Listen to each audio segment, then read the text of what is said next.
Deixa a janela do sorriso aberta. Coisa boa, boa, coisa desperta. Canta, caia, caia, nos liberta. Caia, caia. Deixa a janela do sorriso aberta. Coisa boa, boa, coisa desperta. All right. Awesome. Well, hi, everybody. Welcome to Plant a Good Seed on Spiritual Saturdays on IBM TV. Hey, Mark. Hey, how you doing? That was some Good. started things off with. I'm going to drop on out of here and let you bring your millennials on, but then I'll be back in a little bit. But I just wanted to pop in and say hello and get ready to bring them. Wonderful. Thank you so much. We'll see you soon. Yeah. There's Katie. Hi, how are you? Good. How are you doing? I'm great. There's Shelby. Hi. And Kiernan should be coming soon. There's there she is. Awesome. Awesome. Thank you guys so much for being here. So thrilled that you guys are joining us today. And I've got a real brief meditation, just a 3-breath meditation, if you guys are up for it. Yeah. Wonderful. Absolutely. Wonderful. So all you have to do, put your feet flat on the floor if you can. You want to lift your head to the sky to lengthen your backbone as much as possible. Okay? And relax and close your eyes. So let's take a good inhale into our lungs. Let's see how much air we can get into our lungs, and we want to fill it up. Fill it up. Fill it up.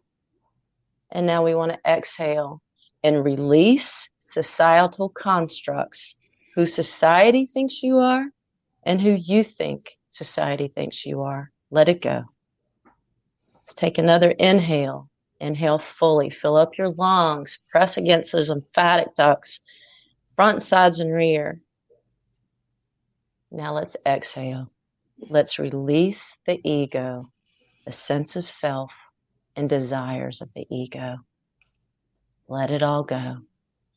No needed here. Final inhale. Let's inhale love and light. Connect to the divine spark. Exhale any remaining negativity, any fear, and any lingering doubts. Now let's step into our power. Let's step into our light. Namaste. Namaste. Namaste. All right. So releasing everything that society thinks we are, right, Kiernan? Who am I today? Who am I? I'm neon today. I got that. I got the neon eyeshadow. Less professional. Wonderful. Let's start. If we could just share with folks that may be watching a little bit about who you think you are, if you don't mind. Kiernan, you want to start? Sure. I guess we'll have to narrow it down. Today, I think I am a creative individual. I, in my real life, work at backstage at live theater. I'm a stage technician. I just do a lot of creative nonsense. And yeah, I just like to, awesome. live things and try to figure out who I am in the moment, because it changes on a day-to-day basis for crazy theater people like myself. That's awesome, and awesome to tell people that you're the one that created that artwork about the future is stupid. Is that right? It's actually just there on my wall. Fantastic. So can you tell us just a little bit before we go to Katie and Shelby, a little bit about what you were thinking when you made that? My future is stupid. I suffer with a lot of anxiety and things. And so I tend to catastrophize, let things spiral out. So if I start to worry about something and it starts to like agitate me, I'm like, hold on. The future is stupid. You know, nothing is as big a deal as we want to make it up to be in our heads. So it's just everything's cool because, you know, the future is stupid. Nothing's as big a deal as you want to believe it is. Right, right. And that shows us, you know, that words being labels have power. So some people, when they hear future stupid, they're like, that's stupid, right? But you use that word more of, we don't know what the future's bringing. We don't know what's going to happen tomorrow. So why are we going to stress about it? Let's live and enjoy today. Right? Exactly. When my mom saw it, she was like, oh no, but the future's great. And I was like, yeah, that's what I mean by that. The future is great. It's going to be whatever because it's stupid. Right. Stupid to get caught up in all that stress and all that crap, right? Exactly. Attachments and what we think we want and all that other kind of business. That's awesome. Katie, let's introduce the world to Katie Mullaney. Hello. Right now, I feel like I am also a creative individual. It's like a little bit of a weird time for me because I got laid off. But I'm like, you know, that doesn't impact like who I see myself as. Like, I know that I'm still that person, even though I'm not on a payroll for it right now.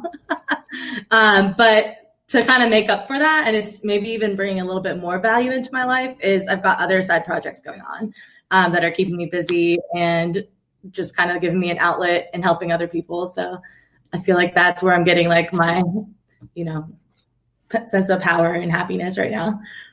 From helping other people and connecting in. That's beautiful. Yeah. And incidentally, for anybody that's watching, Katie was my son's babysitter years ago.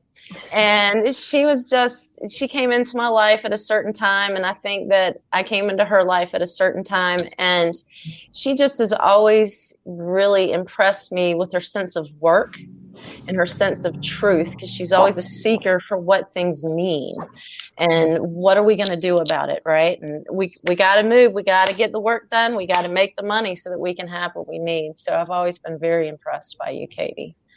And anytime anybody says anything negative about millennials, I'm like, you know, come on now, you must not have met Katie. And now they're going to meet Katie and Shelby and Kieran. So we'll have a good idea of what's going on. So Miss Shelby, what's up with you today? Hi. So yeah, I'm Shelby. I am turning 29 this year. So I am definitely in that millennial category. And at the moment, I'm working in applied behavior analysis, which is a form of behavior therapy. But my background and experience it runs the gambit in childcare, education, extracurricular event and program planning, mostly with like kids and teens. Got you. Awesome. And, you know, it is funny, you know, Katie, you bring up does my job define me? When we answer, you know, who are we? Tell a little bit about yourself. So many of us are used to saying, well, I work here, or I do this, or I do that. But when you take that, you know, the thing that you do for money out of the picture, then what's left? Then who really are you, right? Yeah. So let's go into that, Ms. Shelby. So now that we know a little bit about who you guys are, let's talk about who you really are. So Shelby, you've done some studies, right, on behavior and fitting into the generational identity, right? Yeah. So when I was in college, my minor was psychology, but my major involved kind of a little bit of everything. My major was recreation management, but I was focused on outdoor experiential education. I was focused on working with kids and teens or very specific populations of people. So a lot of that is learning about who you're serving, what is your program geared towards, or what type of people are you working with.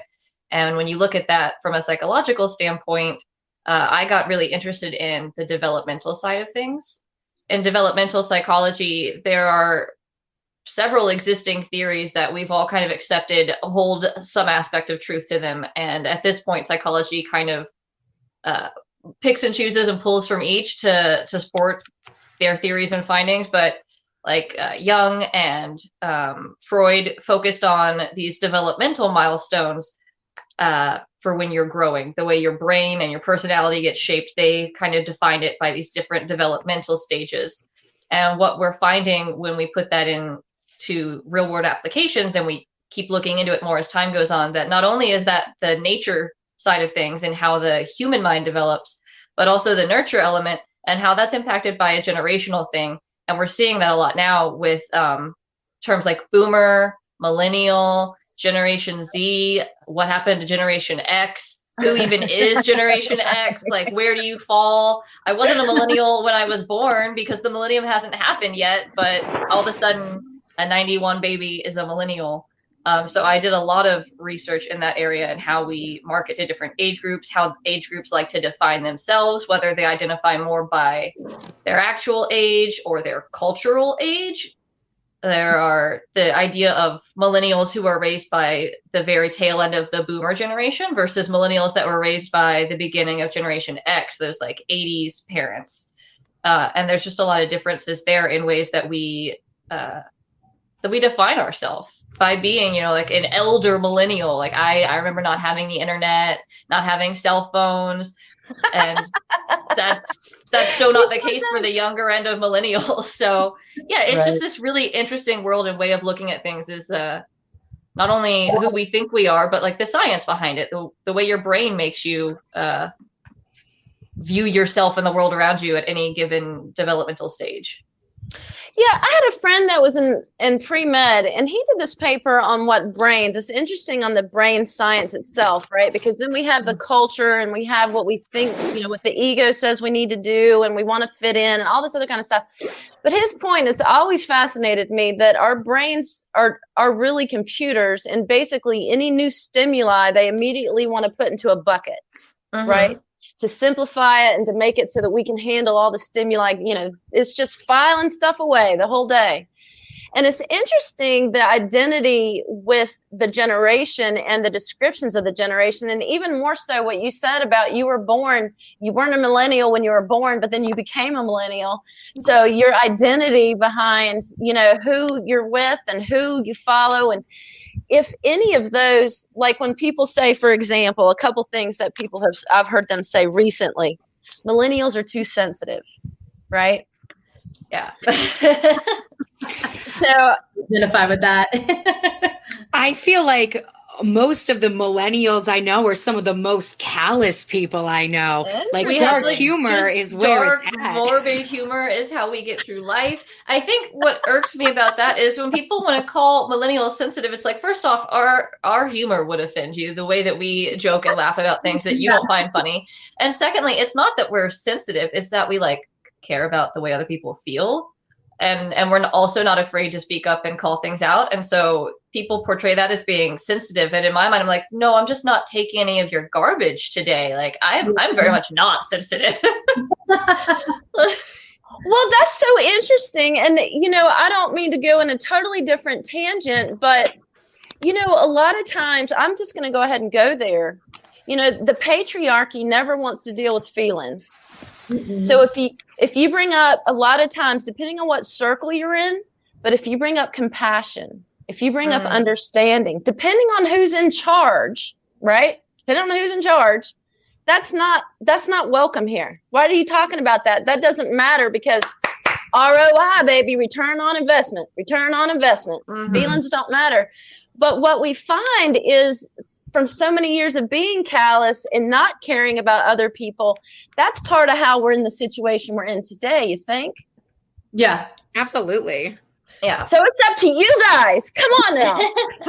Well, I think touching on what you're saying, it is funny in a like not haha funny kind of way, but in a dark, twisted humor kind of way. It's funny that, speaking from my personal experience, I think parents and people from previous generations love to talk about how much more difficult they had it, how much worse their parents were. I did go uphill both ways, damn it. Right? I went to school in the mountains. In the snow. I walked in the snow uphill both ways. I did it. I get it. Like, everyone wants to harp on how much worse their experience was. But then my rebuttal to that has always kind of been just confusion of, so why would you want the same for me? Like, if that sucked, why wouldn't you be happy that I have no reference of like framework for that because I've just never experienced it? That should be a plus. We should be thrilled that like I can't fathom picking tobacco when I was 13 years old to help my family make ends meet because that's a crime against children. Like we've made progress. Like that should be a good thing, not something you lecture me about at Thanksgiving. Like that. Mark, were you trying to? Yeah, I was going to just chime in. I was listening to y'all's discussion, fascinating discussion, all of you ladies here and everything. But I just wanted to say that I was really enjoying some of the conversation. I was reflecting on my own life and everything because I'm actually the old man in the crowd, 58, no kids and things of that nature, but definitely the old man in the crowd. But I was thinking about how even my dad, who's 80 years old, when his mother, my grandmother, was living, they oftentimes had generational conflicts because, like I said, it was during the civil rights era.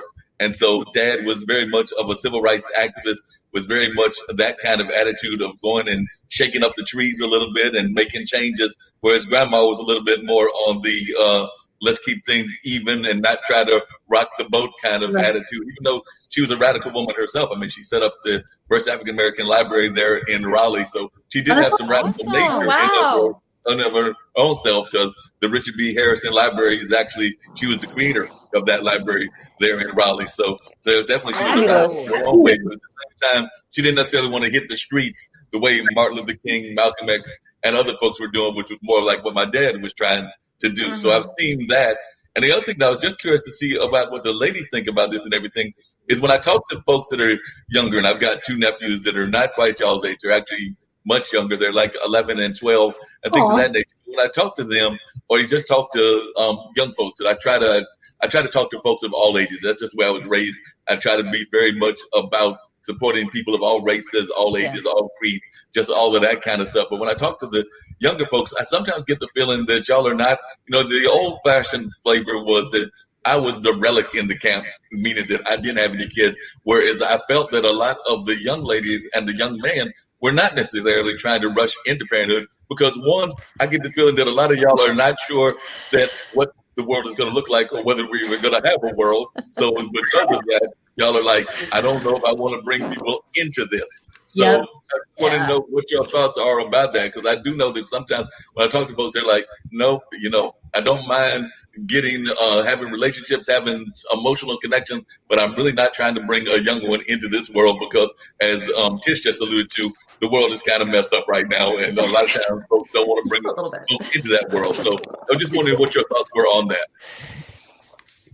I can speak a bit. So I'm turning 26 next month, and it's just very surreal. Like in my head, like seeing all the people that I know having kids at like 19, 20, I'm like, okay, like it's not an impossibility that you can't handle it. Like I believe in them, but for myself, I'm like, and I know it'll never happen this way, and I'm sure Tish, you can speak on that too. But like knowing that like all the pieces are in place, like no, it won't. I have a full-time job. There's like stability in my life. I've got a partner with stability, which I have that, but it's like the other things are, especially in this time, are kind of falling apart. And like my career just went down the drain for now, but it's okay. Thanks, COVID. So I'm like, thank God I didn't get pregnant before I got my job and then got laid off. Like that would have, I didn't even know what to do with myself. And I'm like, how late can I push it to have kids? Because I want to have a family. I want to have a big family actually, but I don't want to rush into it and then not be able to like.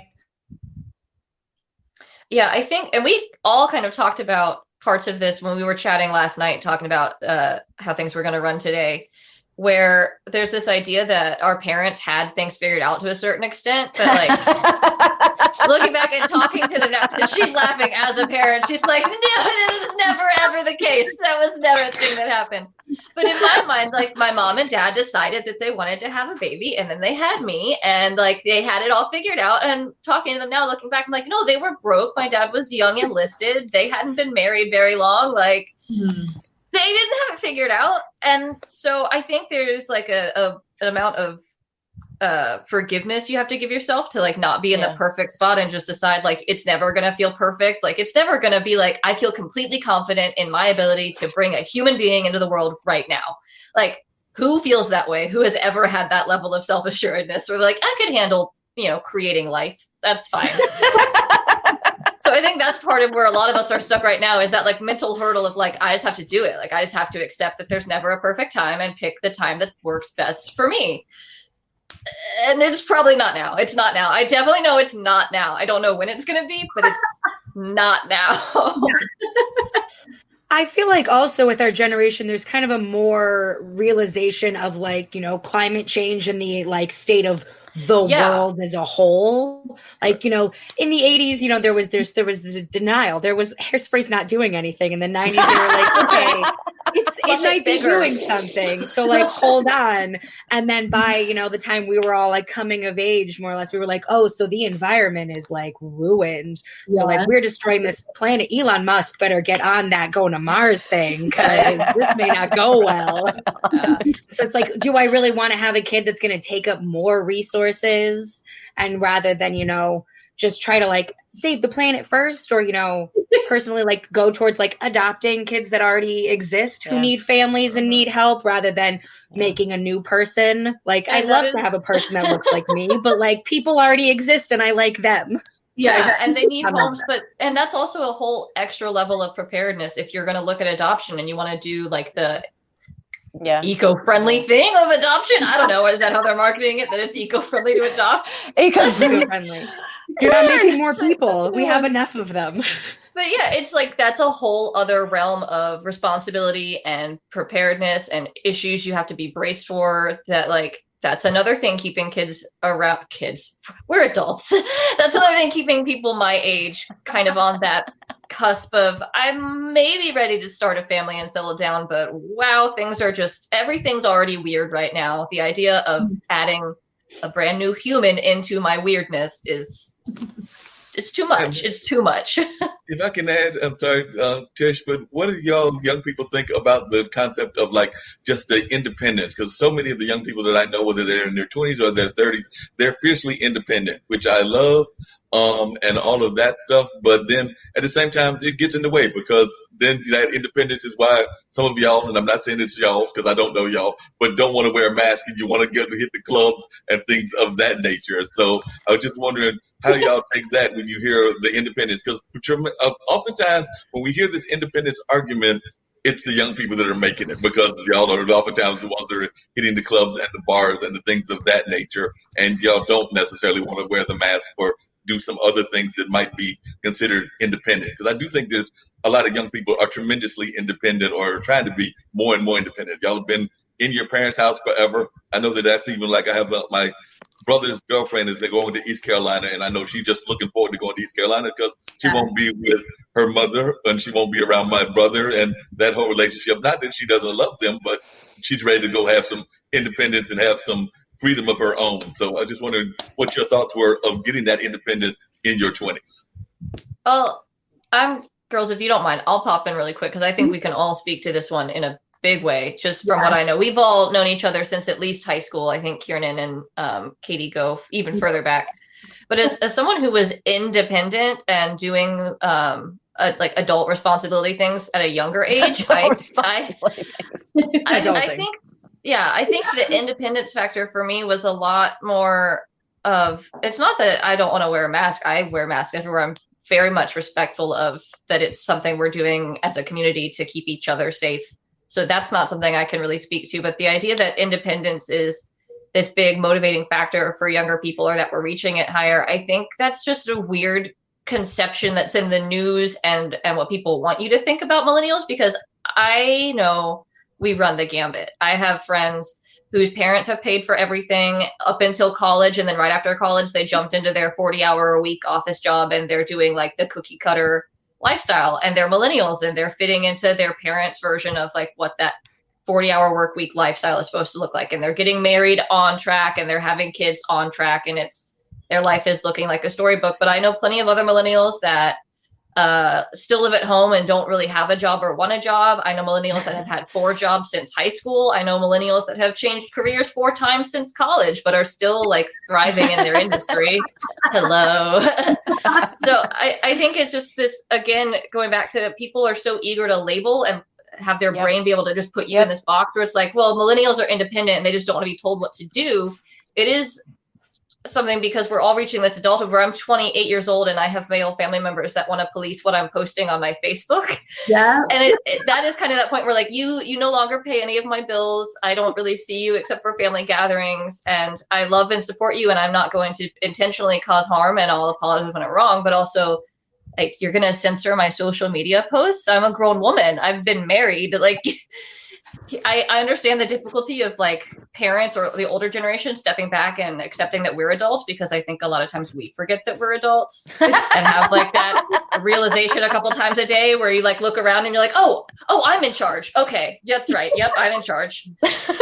So I just have a hard time with people who think that millennial can be so easily defined when it's you know, it's a 15-year span of these people, I think, roughly. And it's all different walks of life. So you want to define a millennial. Like you can base that off of the life events we've all experienced together. We all have living memory of 9/11 happening. We all have living memory of mass shootings. Like those are things that bond us. But the age-based life experiences based on like, well, you're 28, so you must have kids, so you must have done this. Or like, well, you're financially independent, so you must be at this stage in your career. It doesn't apply to us. We're too broad of a spectrum. Well, see, that's what's so exciting to me about the millennials and about Generation Z, because you guys are not, you're not sitting in a box. You're not letting yourself be in a box. I mean, we are because quarantine. Yeah, they're in a box. Yeah, that quarantine gets in the way. I'm going to let Tish take over, but I was just going to make a quick observation to the young lady. I believe her name is Shelby, that was just speaking and everything. But I have bad news for you. That whole monitoring your social constraints, the Facebook and all of that, it gets monitored when you're an adult as well. Because my younger brother will sometimes tell me that I'm posting way too much about this or that personal thing or this or that thing about my life. And he will come and I remember one time he told me something that was a family matter. And the first thing he said was, the last thing I want you to do is post this on your Facebook. Whatever you do, don't post it. I'm not ready to announce it, so don't post it. So that happens even when you're in your late 50s. So there are those constraints that exist there as well. So I just followed his advice, and I haven't posted that announcement yet until I get the go ahead. And he's like, "It's okay." So whatever that announcement is, y'all can guess. But I'm not gonna post it until it's a known fact. And then the other thing I was going to say just before jumping off, I may pop back on, but I'll let Tish take over and everything, was that y'all were talking about the computer and the laptop and all those small computers and the phones. I remember, and Tish may remember this as well, when the computer took up the whole room. And it was like really fascinating to see the computer take up like a whole room, because we thought that it was like this wonderful new invention, but it literally was like the room in your college or something like that. So we built this lovely laptop, which I'm using right now. I love the convenience of it, and glad that millennials and others are coming up with new inventions like this on a regular basis to make our lives easier. But I do remember when it was a monstrosity. Yeah.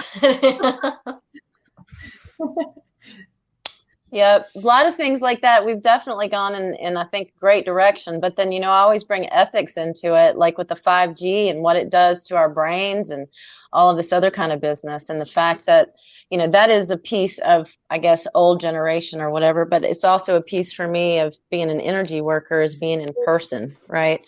Yeah. And that connection, because you really, when you're in person, you really can feel somebody else's energy.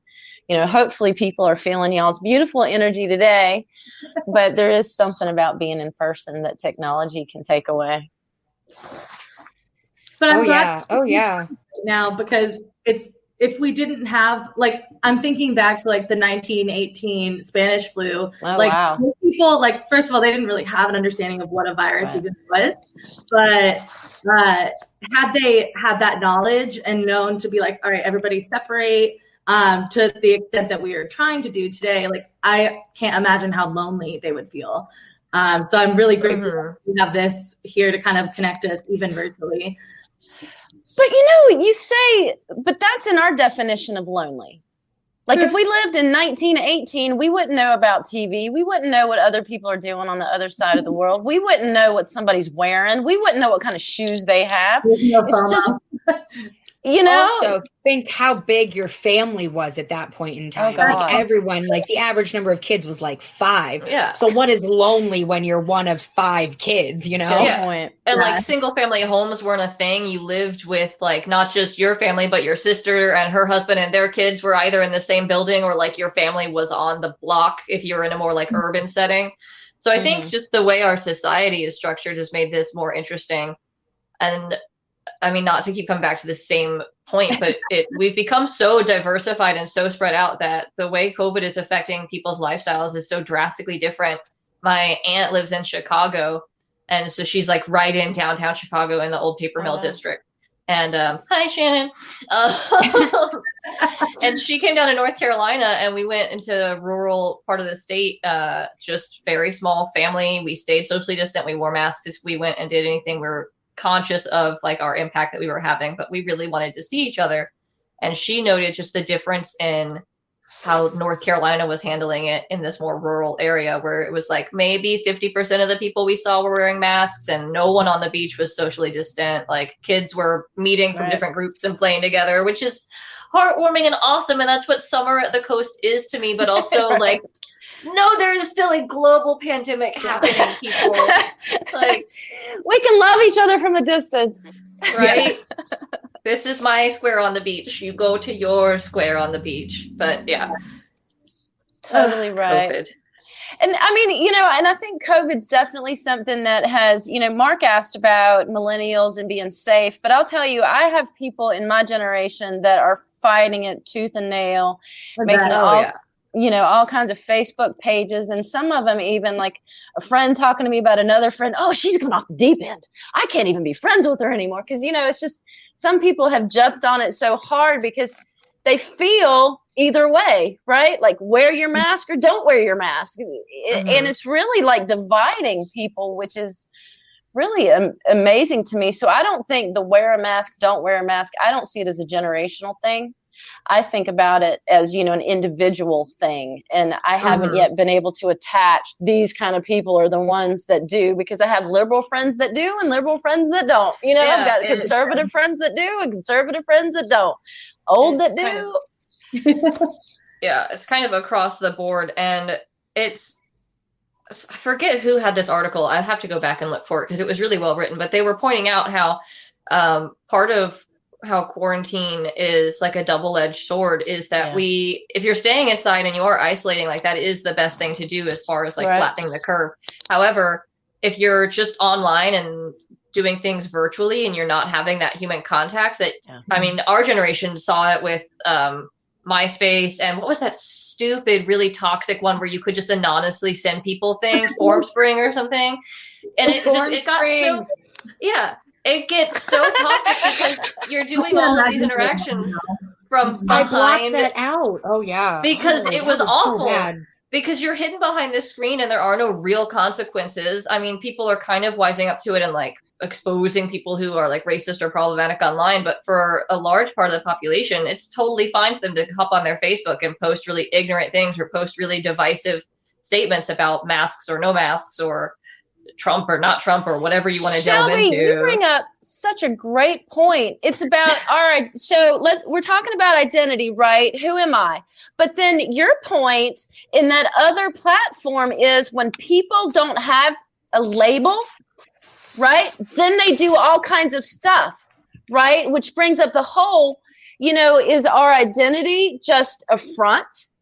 To how many of us is our identity a front? Can we be the real self, right? What's in ourselves, you know? And that's where if somebody like throws up negativity, especially behind anonymity, then they are not, I want to say, rectified in their soul. You know what I mean? Then they're living a dual life. They don't know who they are. You know, and they really need to figure out, not to once again put my energy healer hat on, but they need to figure out, you know, where that negativity, get rid of it, you know, and let the positivity in, because that's how we're going to move forward as a species, you know, as a race. It can't be good for the human mind to have that level of cognitive dissonance happening where your brain is having to separate like who you are portraying yourself as online or to a certain group of friends or whatever versus your actual thoughts and feelings, like that level of cognitive dissonance is unhealthy, and it's going to manifest. Like your mental health will manifest in your physical health. Every doctor specialist I've talked to will tell you that like your anxiety, your depression, your anger, or like temper issues, those are all going to find ways to come out physically if you're just doing the whole like, I'm going to ignore it, it'll be fine thing. Like that's been proven to be false. It will not be fine. I'm living proof of it because I burned out. I was in a career for 25 years, and I had originally just gotten into the career because I wanted to stop I was in graduate school, wanted to stop borrowing money off the government. So I went into the career, and it was great. Met a lot of great people, learned a lot of things, accomplished a lot of stuff, but it wasn't my true self, and you know what I mean? So it created that cognitive dissonance, even though I was still the same Tish, no matter whether I was at work or at home, but it was a different kind of animal. What happened there? Oh, we lost one of them. I don't know. Maybe Shelby. she'll pop back in, but I don't know because she just disappeared. So it might have been something with her phone. But to the Tish and to the other two ladies as well, I'm just curious what you talk about identity in terms of what Tish was just talking about, because I'm seeing more and more of people being open to identifying themselves no matter what their identity is, whether it's around orientation, around transgender or bi or whatever else, or whether it's around racial identity or ethnic identity. And it seems to me that there seems to be more openness among some of the younger generation to accepting that, whereas some of the older ones were a little bit more closed-minded and things of that nature. So I'm just wondering what your thoughts were on that, because even in other cultures, I have some friends, some from here in our IBM family and some from other places that are from other parts of the world. And even they are starting to tackle like women's rights and being very vocal about it, even if they're in non-women rights kind of societies, like they might be coming out of Pakistan or Iran or some of these societies that have been very repressive to women. But now they are coming to come out and share their voice, even in those societies. I have a friend, Sarah Fatima, who's a comedian, and she's very much adamant about being open about that. And there's another young lady who's actually a dentist in Pakistan, if I remember correctly. But she's, even though that's a very male-dominated society, she's very much about putting her foot down that she's not tolerating it anymore. That's awesome. Yeah, I feel like with our generation, there's shame isn't the right word, but there's casually a lack of shame. It's like, this is who I am, and I'm not going to be ashamed of that. You're not going to tell me that I should be, ashamed of it. I myself, I am bisexual. And when I came out to my mom, there was that whole vibe of, she's an incredibly accepting person, and she let me be my own person. And I'm very lucky in that respect, because she let me do all the weird things and go into my strange creative field. But even her, when, it's a phase basically of, you're just confused. And there is an aspect to like, okay, well, maybe I'll just like keep it to myself and like process inward before I continue to tell people or whatever. Mm-hmm. And then I quickly decided like, no, like that's not worth the energy to repress something, to pretend that I'm someone else. I want to also spread to other people that it's exactly perfectly fine to be who you are. Yes. I will be my out and proud and crazy, obnoxious self. If that'll help, some 12-year-old girl sitting at home going like, I don't think I feel different. I feel wrong. If seeing me is going to make her go, yes, I want to be different and weird and wrong in the best way, then sure, I live for that. I want the next generation. I want, just literally everyone else to feel just as comfortable being a strange individual as I am. Like, strange doesn't have to be the bad word that we've kind of been brought up to feel like it is. Like, it was bad to be weird, but I do not agree whatsoever. Like, weird is the thing to my tattoo. Indeed, stay weird, because it is the words to live by, Well, it's so awesome because what you're talking about, shame, right? So our society, somewhere, somehow we get the shame. We think we need to be a certain way. That's identity, right? And then we think that's who we need to portray. That's not at all. The stay weird, again, it's the choice of words, right? Like the future is stupid. So automatically people are like, oh, I'm not sure about that. But really what that means is that the future is uncertain. So love it, embrace it, lean in, right? And Lean then in, exactly. Exactly. And then the same thing here, right? Like you're using the word weird, and there's some people that may have negative connotations to weird, but really what you're saying is be yourself. Because you know what? We're all weird. If we let it out, we're all weird because we're all special and unique, and other people can't understand it always. And again, that's part of what I love about millennials and Generation Z is you guys be who you are. If you want blue hair, have blue hair. You want to wear combat boots when it's 90 degrees, wear combat boots. You know. All for me. All of those. That is me. You're describing me so well. Yes. I wear flower crowns and combat boots with my blue hair. Flower crowns. Love it. Yeah. There's a full drawer in my dresser full of flower crowns. Oh my gosh, I got to come see you and we can wear flower crowns. Yes. I'm working on making some. I don't think I want the flower crowns, but it's still cool that they all have the flower crowns. It'd be cute if you had one on there, Mark. I don't know, man. Yeah, we get like some big like can rock chrysanthemums. I It could be a good look. You can rock it. But you know, Tish, what you were just saying is, I was just thinking about one of my favorite shows, and it was a corny show, but it was set in the 50s, and the lead character was all about being different. And I'm going to date myself again and everything. But, you know, there used to be this show. It still airs on reruns for those of you that are watching that are millennials and Generation Z and the other things. It was called Happy Days. And Fonz was totally out of the different. He was totally different. Hey. Pinky Cascadero, I think was her name. His Lady Love was totally different. So these were folks that I think many of the millennials could relate to. I'm thinking that even you that has the flower crowns, I'm thinking that you could hang with like Fonz and Pinky. Oh yeah, I loved the Fonz. Like he was my soulmate from a young age. We had like 3 channels of cable my entire childhood. I loved Happy Days, and Law and Order was my favorite show at 7 years old as a strange person. That explains so much about you. It really does, right? It really does. But yeah, the Fonz was where it was at. Yeah.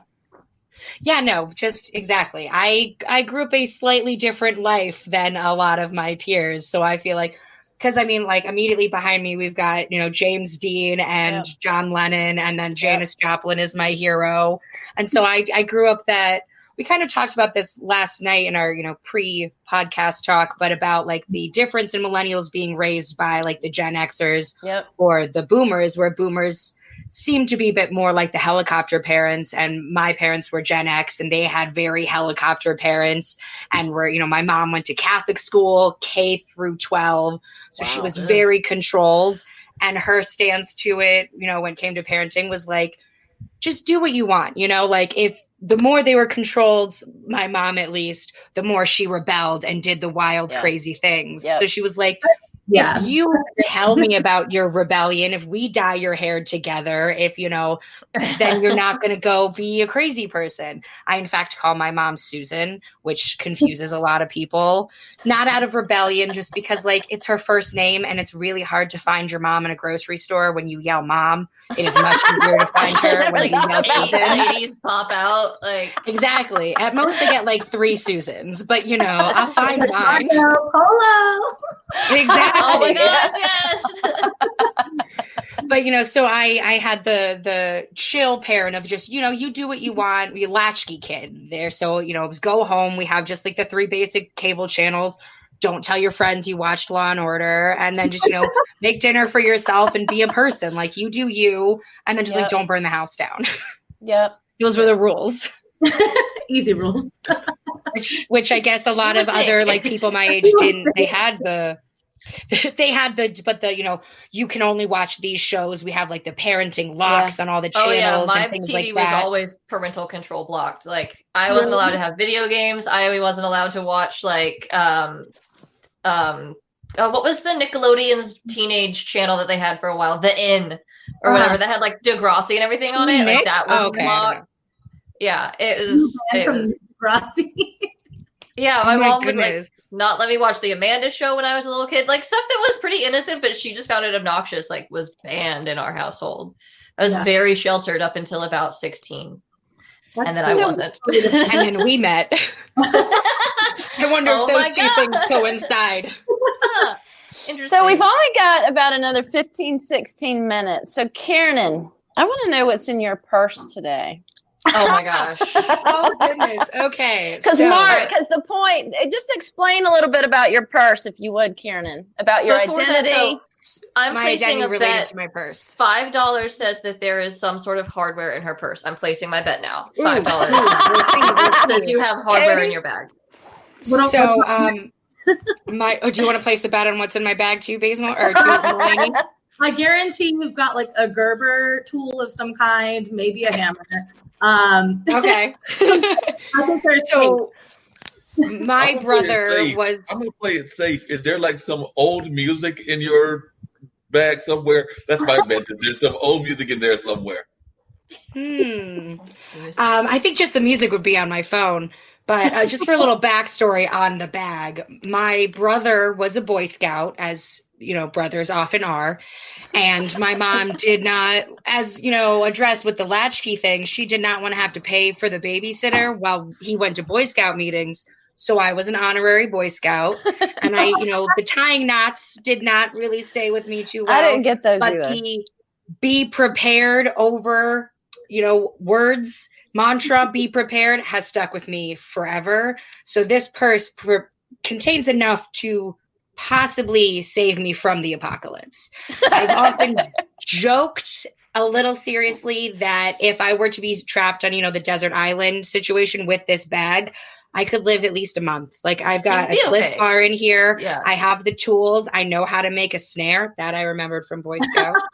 So like I can start like the hunting and fishing and whatnot. Yeah. I could live in the jungle with this purse alone. They would find Okay. you. Like you would have enough time to be found. You'd So be we're okay. gonna the we're gonna other- blind dive into the bag and see what we pull out first. Don't hurt Right. yourself. We have that is a threat though. Okay, so first we have The blind pull. this is full of bobby pins and hair ties. This is just a bag of stickers, some gummies, some fruit snacks, some paintbrushes. This is a rainbow thing full of nausea medication. Amazing. Interesting. But part of I've the got point, at least a dozen lighters, an entire first aid kit. This is my first aid kit. It's cute. And then tiny bag of makeup. I got stopped. I travel a lot. I'm always in the airport. So I, occasionally they get stopped because like random pulls to like look through my bag. And the last time I was in Scotland and she just started going through it, especially I'm in the airport. I have more stuff than usual, which is really saying something. That bag weighs 6 pounds. So she starts That's a pulling cat. things out and she goes, this. And I was like, oh, that's first aid stuff. Then the next thing, and she goes, oh, that's, full of cords. It's my phone cord, my external battery. And then, oh, that one's full of, and she just looked at me and sighed and put it all back in and was like, I don't have time for this. They don't pay me enough. Japan took all 13 lighters that I keep in my purse, which was very upsetting to me. And there 13 feels unreasonable number, but it's because the purse is so big. I need to dive in at a moment's notice and find a lighter. Yeah. now Because part I'm of one what of the was few so people that still smoke and not vape. is interesting about your purse, you were saying that every day, like especially when you worked in theater, every day you have to ask yourself, who am I? Because you play different roles, and oftentimes the clue is in your bag. Is it a hammer? Is it a wrench? What's in the bag today? So what's your identity today, right? What's the tools that Today, you I've need? just got a lot of paintbrushes going on because we're going to be painting some furniture later. And fun. I've got lots of hair sticks to hold this is a tiny katana in there today. So we're on a very artsy vibe recently. We're not on a construction. There are no wrenches in my purse. I apparently took all the multi-tools out. All I have is a spark flint, for setting fires in the woods, which I don't. There's no reason to have it, but I'm convinced that the second I take it out is the day I'm gonna need it, so it cannot be removed. There is still a spark flint in my bag. 13 lighters and a spark flint? You are a fire sign if I've ever seen one. I was sister. gonna say, can we maybe reach out and see if there's like unprecedented levels of arson happening around Kieran's house or something? No, that's just my a lot go-to of over dramatic firepower. threat. Well, see, I was Like actually going to defend her because what I was thinking is we actually have about to be We got a major storm that's on its way over Oh, here, yeah. and there's Mhm. going to be like the floods and things of that Yep. nature. So then you might need to have the fire to go with the water and all of that. So see, I was going to try to like make some sort of defense stuff. But I'm Yeah. know I mean, defense is gonna I be. guess At this moment, it doesn't matter there's who only she 8 is. lighters. Yeah, it doesn't matter who she is. It's just that she's prepared today. Yes. Is the theme. Prepared. Yeah, Yes. Today, every day, always. every day. Sorry, Boy Scout. My bad. Thank you. I think that's just also, it's kind of a like security blanket situation where even like when I move Yeah. room to room in my house, the purse still comes with me. I'm like, okay, I'm going to Oh, be wow. downstairs. I need to bring the purse because it has all of my things. There's easily a dozen pens, 3 different style of Sharpie, like everything. There's makeup. I had to bring it upstairs. I left downstairs last night. I had to bring it up so I could do my makeup to get on this chat. Like, hold on. How dare the purse be in another room? What's happening? Who am I without my purse? Oh man, that is a whole different podcast. That is a whole different thing. Who am I without my purse? 'Cause It who is. Your am I? identity is based on a thing, right? Exactly. And that's part of really when we evolve, we learn that our identity is not attached to things. It's not attached to positions. It's not attached to house. It's not attached to anything outside of us. Right? We Yeah. go through those phases. We realize because, like, again, when I was in my career, I'm da-da-da. Mhm. No, that's what I was doing with my time to make money for my family. Right. That's not who I am. You know what I mean? So the whole idea that we have to have things to define us. And let me ask you guys this. Is that for us to define ourselves, or is that for the outside world to define us? Mm-mm. For us. For Yeah, us, yeah. I think don't- us. I'm not giving anyone else that power. I kind of struggle with that. I think love that's that. something that part of our generation really struggles with, and I think, not to harp on it, but it's our reality. COVID is really opening a lot of people's eyes to this idea that, like, I really was just my job, but now that I'm doing it from home, Mhm. or now that my job is paused, what do I do outside of it? I've dedicated my life to this thing, and my hobbies all revolve around it. Or now that I can't access it, who am I, and who do I want to be? And when I'm now talking to my friends and we're having these social, who have they thought that I was? Like, what do they think that Right. I'm doing now that I'm not at work? So I think for me, I'm struggling with that balance of who I think I know I am and how my family and friends perceive me, because I want them to like me and be proud of me, obviously. Like, those are good goals, but also, like, I have to stay true to me. So if those things are diametrically opposed, my family's goals and my goals for happiness, how do you reconcile that? Or, like, if your friend group's goals don't align with yours, is it time to make a different friend group? And how do you do that when you're an adult? Because, like, I don't go to school anymore and I don't go into work anymore. I only see my clients. How am I supposed to make friends? How do you make friends as an adult? I made a friend in real You life the did. other day I that was so happy. it was the most surprising thing. I went into Sally Beauty Supplies because I was dyeing my friend's hair green because that's what I do. And the woman at the counter, we were chatting about hair, we were chatting about makeup, and she just said, "You seem really cool. Would you like to be friends?" And obviously I said yes. She printed out her phone number and handed it to me. I handed her my business card, which has my phone number on it. And we just started texting and I made a friend. And that is like the coolest move I have ever seen. Yay. She's And doing I've got to it, take everyone. this girl's She's style. doing That's it. what we've got to do. Be my friend Adrian and just ask strangers to be your friend is apparently the way to go. And I'm living Oh, for it.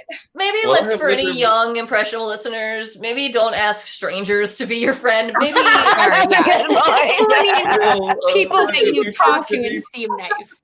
To be perfectly fair about that, I have a dear friend of mine. They actually called me yesterday, and we have been friends now for about 8 or 9 years. I became friends with them because we shared a TTA bus. For those that are listening from around the world, that's Triangle Transit Authority. And I just happened to see them over there, and I just thought that they were looking kind of depressed and sad and whatever they were going through, and told them that encouraged them, gave them some encouraging words. And me and Nikki are very good friends. Like I said, she's a grandmother and mother of 4, grandmother of, I've lost track because I think it's like 5 or 6 or something like that. But she's definitely a grandmother of many. But like I said, we've got that friendship. She'll reach out to me or I'll reach out to her, and we became friends. But it was all because, like you met your friend at the counter, we met on TTA and have maintained that kind of connection. Like I said, we will sometimes lose track of the friendship, but then we'll go back and reconnect. And so it's a off again, on again connection, but the friendship is there and will probably be there for life. The best that That's I can awesome. tell. So Yeah, definitely, I those are think the best those friendships. friendships are On again, off wonderful, again. and you can find them. But I do agree, you do have to be cautious. You don't want to just be friends with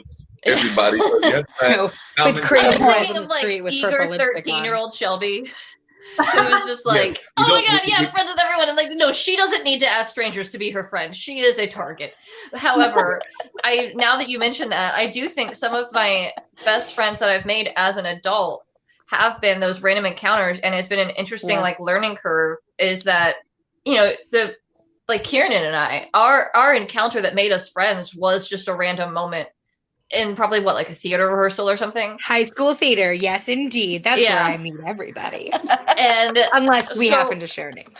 But Yeah, we kept seeing each other, so it forced that friendship where, like, we had that initial interaction of, like, okay, you're a cool person. And so the next time I saw you, which was inevitable because it was high school, I knew I wanted to, like, chat with you more. But you don't get that as an adult in real life. You might not see that person again. So do go up to them and be like, hey, Yeah, like, I've loved totally our right. conversation. Or, like, you have Yep. this vibe going. I Yep. have so many, now that you've mentioned, I'm thinking of, like, all my, like, adult friends that I've made since high school. And most of them, especially the ones that have lasted or have like really awesome connections and conversations and have really like impacted my life, were just random encounters that I was like, you know what? I like you. And then we like stayed in touch. 'Cause I'm But just you know, curious. as an energy worker, let me add this though, because there's true science behind that. That is your energy feeding off their energy. That's why you can go in a room of 50 people and there's going to be 1, 2, 3, or 4 that for some odd reason you're going to feel attracted to, right? You just, and whether it's male or female, you know, I'm not talking about sexual attraction. I'm just saying, you know, there's people that your energy likes, their energy likes you, right? And then there's people that your energy doesn't like, right? And they don't. And unfortunately, sometimes that, you know, to talk to something you said earlier, Shelby, I mean, sometimes that's your family, you know, or people that you were born into or that you work beside or something, and your energy the whole time is just like, not my tribe, not my tribe. Yeah, exactly. But you know, you still got to be polite, and you got to, you know, be able to get along, be compassionate to everyone, even if your energy doesn't jive, right? But you're totally right, Shelby. When you feel that for somebody, you have to be like, hey, Mark, how's it going? Yeah, Yeah. Good to because see you. I'm glad we met. Yeah, me and Trish have that energy, and we haven't even met. I've got that energy with a lot of other folks, including Ankit, who's one of our producers. Ankit Yeah. lives in India. I have never met Ankit, but don't know that I ever will. I do a podcast, and me and Dean have never met. We were actually introduced to a mutual friend, so we've met through virtual, but we've never physically been in the same space. But I was just really curious. I know we got to wrap up everything, Tish, and everything, but how important is these kind of identity factors to our young listeners and our young folks that are here on the panel with us? Because I do know that growing up and things, and I'm a non-driver. I'll just put that out there. So I'm a non-driver, but sometimes not having a car was already a loss for some people because, you know, you didn't have the latest model car or you didn't have this or that. You know, I'm in the arts media world, so I wasn't a doctor or a lawyer, so that automatically wrote off me to a lot of folks in those kind of categories. So I was just wondering, does that still exist with the generation that y'all are part of, where folks are writing folks off because of their status, their family background? That actually was a plus for me because my family is actually somewhat well known, but or their like careers, or is that less of an issue than it used to be for older generations? Because I do know that a lot of folks would, you know, they'd write you off if you didn't have like the quote unquote right job or the quote unquote right car. Well, I feel like because I grew up like in a relatively like, we weren't like rich, but we had enough money. Like there was never an issue. But my parents were like, when I was like, I'm ready to have a car. And I think this may have been when I met you, Tiff. They were like, that's cool. I remember that. And I was like, what do you mean? Like, I have to do it myself. But I feel like there's certain they instilled that kind of work ethic in me. And my dad was very much like, I am not keeping up with the Kardashians. We're not doing that. I'm not here to please other people. You shouldn't do that either because you're going to attract the wrong people in your life. Yeah, true. They're not valuing you for who you are. And there are some people that look for that. It's like, well, this person has a yacht in their family, so I got to be good friends with them. It's like, well, be friends with people because like you are like your soul like connects, and it's a good positive relationship. It's not one-sided. It's not superficial. And I think even me, so I went to school I went for my Bachelor of Fine Arts for film. And then 2 years in, I got diagnosed with ADHD, and like everything kind of like spiraled out of control, which wasn't a bad thing. But I knew, I was like, I have to, like, this is I bit off more than I can chew. And I was like, I'm going to take myself out, go to community college, which at first felt like a blow. But I was like, you know what? And there was many times when I was like, I'm not going to finish. And my dad was like, just finish. Like, just finish, follow through with it, and just at least get your associates. And I remember when I got my job, like at Eventbrite, and there were people that went to like Belmont University for music business sitting in the same room as me. And I was like, we're all in here together. Yeah. I didn't have that you have, and we're still sitting in the same room. So I think it just comes down, like, they didn't write me off, but I did have to put in the like elbow grease to get where I wanted to be, which I think was building in and of itself. And that was that was the second time I applied, and they were like, I see that you're passionate about that, and I respect that. So I'm going to bring you in to talk to you. Yeah. And I think that can speak more to your character than what you have been given. Yeah, I was going to say my main takeaway from people in our generation and what they value or stereotypes they like are against or are for, it's less so like what you're doing, what your job title is, or what your family background is, and more of just, are you a decent person? Are you actively like pursuing goals? And it doesn't really, like, it doesn't even matter to me specifically what your goal is. Like, if you really want to go do underwater basket weaving, then I want to see you hustling for that. Like, if that is your passion and your goal in life, then I support you. I'll promote your business on my social media. Like, I want to see you underwater basket weave. That sounds awesome. I almost dropped out of college to carve candles. Like, whatever you want to do, but you need to be pursuing it. And for me, that makes my decisions more on like who I want to surround myself with, is like, where are they headed? Not where they've come from, not their background, but like, what are they doing right now? What are they working on right now? I'm hoping, maybe it's just because of who I'm surrounding myself with, but I feel like that's my generation's overwhelming majority. But maybe it's not a majority. Maybe we're split pretty evenly, and there's people that are still having those old school, old timey values of, you know, well, my family does this, so I'm just going to college to get my MRS degree, my marriage license, and like, I think that's still out there, but I'm hoping it's kind of dying out with our generation. I feel like there still is a bit of a thing about, you know, the college degree. Not as much, because I feel like especially now, you know, when we're moving towards our late 20s, we're like, oh, wow, you know, it doesn't matter as much. But it still is a thing, because I never did the college thing. Never. I mean, I went for 5 minutes to one community college, and then I went to 5 minutes at a conservatory program for film. But both times I left, once because of bad roommates and a lot of lost money. But the second time I left because I was working too much. I was working in live theater in the area, and I was, you know, rather be putting money into my bank account than spending it on student loans. But there still is a weird vibe, like when I'm filling out, you know, applications, they're like, oh, but what's your degree in? Or, you know, what did you go to school for theater? And I didn't. And people are like, you have like 10 years of experience in the field, so shouldn't that count for something? And you're not in debt, which, like, I can't say. I went to college for 4 years. I have student loans, dude. And like, and what Katie was saying, I've been in rooms with people that had my job or higher that didn't go to college. And I was like, so why?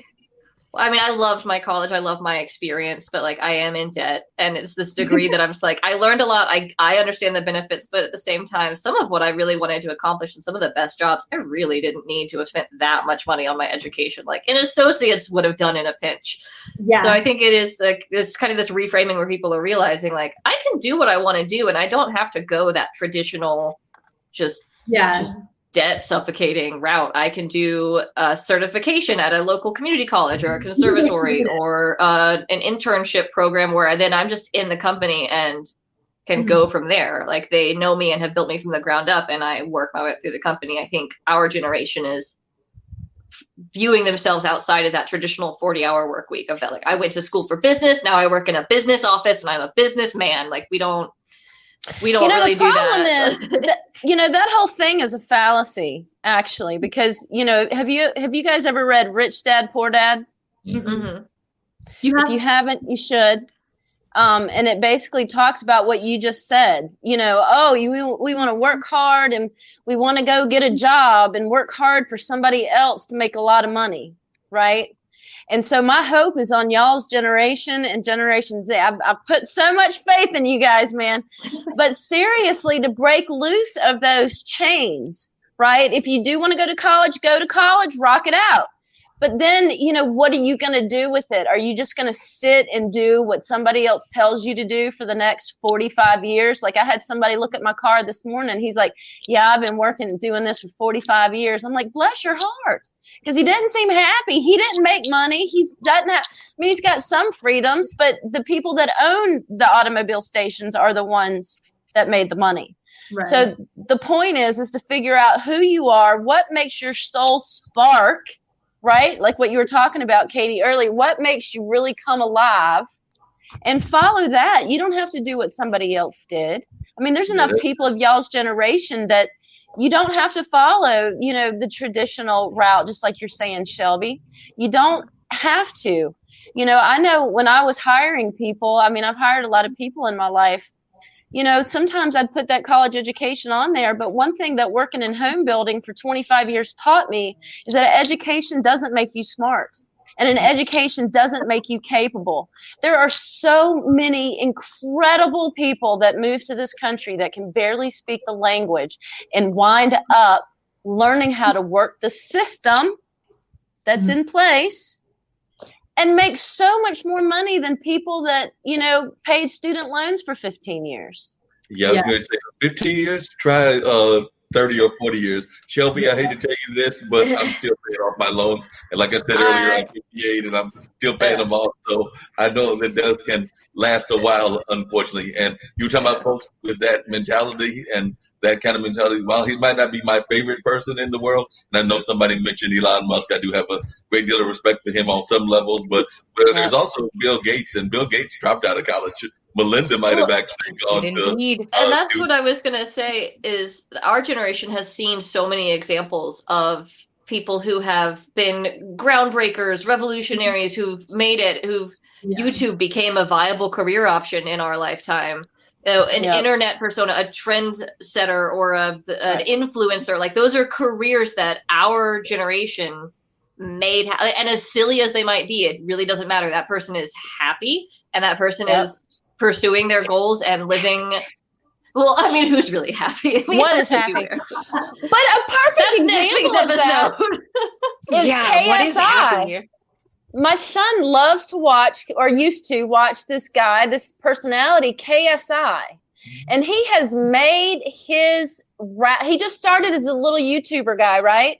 But he was so hilarious. He broke so many doors. Then all these other people wanted to be like him. So then he got more people involved, called the Sidemen. Then he got into music. Then he got into boxing. And now his music, I tease my son because his first music videos, I'm going to put it in my Generation X way, he was just this kid going, Lamborghini, all this stuff, right? I was kind of making fun of him. But now he's not even 30 years old, and he's probably worth over $10 million. And not just how much he's worth, but how much he can bring in. You know what I mean? He sets up a fight with Logan Paul, and he gets $8 million just because he's got all these followers. So these careers you're talking about, these careers you're talking brothers. about. Yeah, I watched that.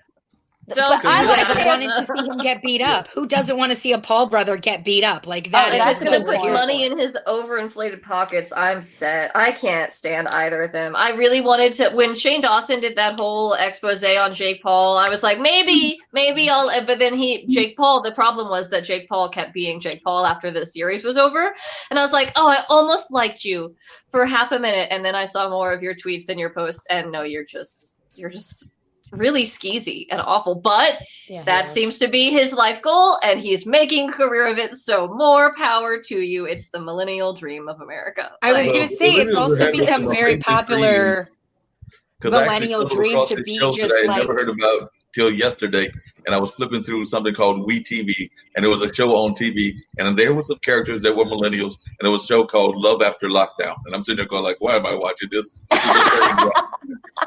But it is literally a show about folks that are in prison, are getting out of prison, and they have found a romantic partner that was already out of prison. So they have been like prison pen pals, and it is like how they are getting together after they get out. So like I said, it's a train wreck. If you want to see a real bad train wreck, go watch it. But it's a But train wreck. now, on the other hand, it may be a train wreck, but on one hand, it's like, oh, yay, they're finding love. They're finding, hopefully, happiness. I don't need to watch it, but good for them. If everybody were to find, you were like, happiness, what's happiness? That's a whole other show. But if everybody were to follow back to the soul spark, if everybody were to follow what made their soul sing, and we all just dropped our judgmental, right? That, oh, you're not supposed to do this. If we could drop the shame, the guilt, and be who we are, who we were born to be, then we really, as a planet, we're going to level up. But if we stay down with what we think we're supposed to be, I mean, life is about evolution. We cannot live and not evolve, or else we're going to go backwards, right? We've got to evolve, and each, again, not to put too much pressure, but it's up to the new to change it, right? Because if we keep doing things, Mark, the way we've always done things, we're going to always have what we always had, right? Well, and I think part of that is a little unfair and gets frustrating for my generation, is this idea that like, well, it's your world now, so go ahead and fix it. Like if you've got so many better ideas, but then we are still being invalidated and talked to it as if we're the same age as Gen Z right now. Like, no. I know that you think of me and I'm still the kid with acne from the last family reunion that you were at, but actually I have 10 years experience in my field and multiple degrees and certifications, and I know what I'm talking about, and I'd appreciate you taking me as seriously as I'm taking you, because you taught me that respect is given and earned, and that's what I'm trying to do. So maybe stop calling me a snowflake and posting memes and engage in an actual conversation where we can make solutions happen.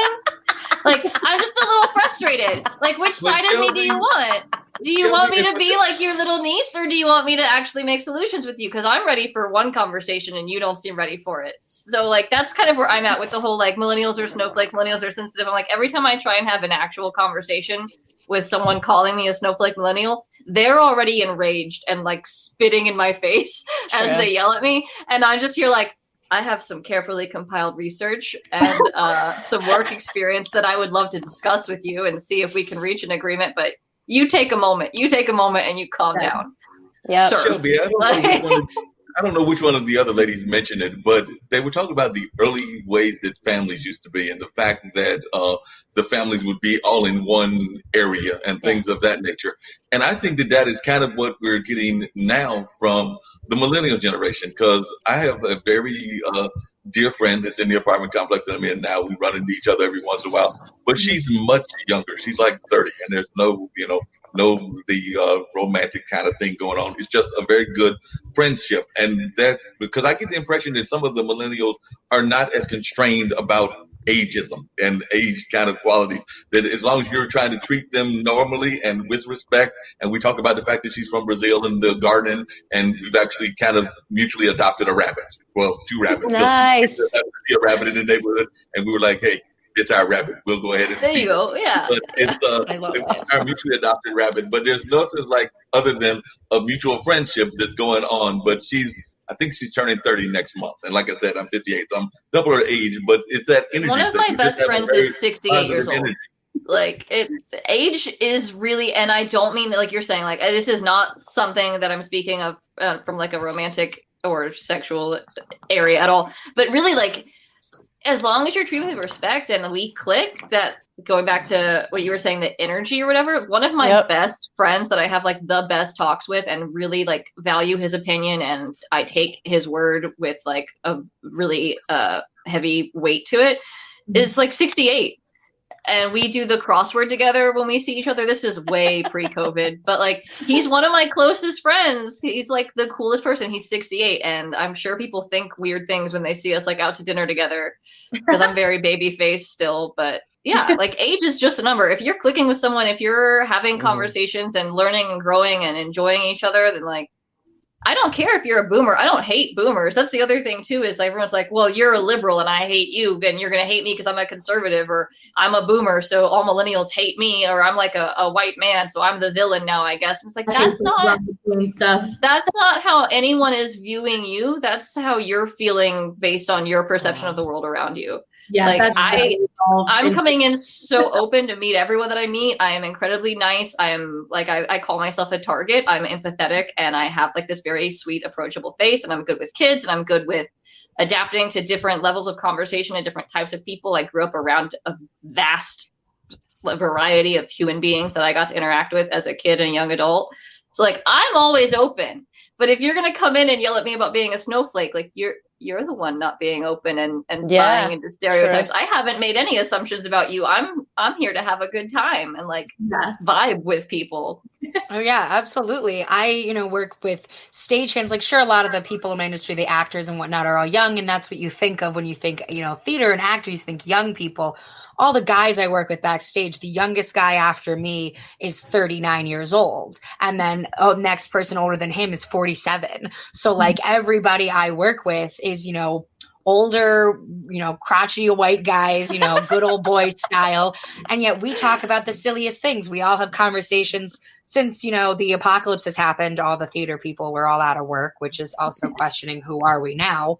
But, I call my buddy Darren, who's recently a grandfather, and we chat on the phone for 2 hours at a time, because even though he's I think a year younger than my dad, we talk like we, went to high school together. Like we just chit chat about everything, because there is no age difference really. As long as we're all at a, mutual level of respect, then it's all worth it. The conversation's going to be good. We're all, accepting the other person's opinion, not, oh, they're older than me, so okay, boomer, or oh, they're just a kid. It's just, okay, do we have, something, we have a meaningful conversation we can have, and then let's have it. Yeah. Yeah, 100%. Yeah, I've never felt any kind of stereotyping from Katie. I mean, She never came in like, oh, you're that person and I'm this person. It was just like, hey, what's up? And we shared what we had, what was going on. And you go ahead. Katie's always been the type of person that just like fits the room, like reads, like she's so good at reading people and reading the room. And if she needs to step up and be the social hostess with the mostest, like she can step in and be like, have you met so-and-so? They do this. And you were there last weekend, so you guys can chat about this, and she'll go work the room. Or if like that's already handled and they just need someone low key to kind of like have a quiet corner for the introverts, like Katie can go head up the introvert corner. Like you are just the quintessential adaptable millennial. And I think a lot of us fit that because our careers have changed so much. We have like a really high rate of parents that are divorced. So we have these multiple families we have to circumnavigate and figure out. Yeah. So yeah, Katie is the least like easily defined, because she'll be whatever she needs to be to like make it work, whatever the event or the thing is. Like and it's so natural to who she already is that it doesn't ever feel like she's being fake or putting on a front. It's just like she snaps into that mode, which I think can confuse some of us with Kiernan's whole like, who am I thing.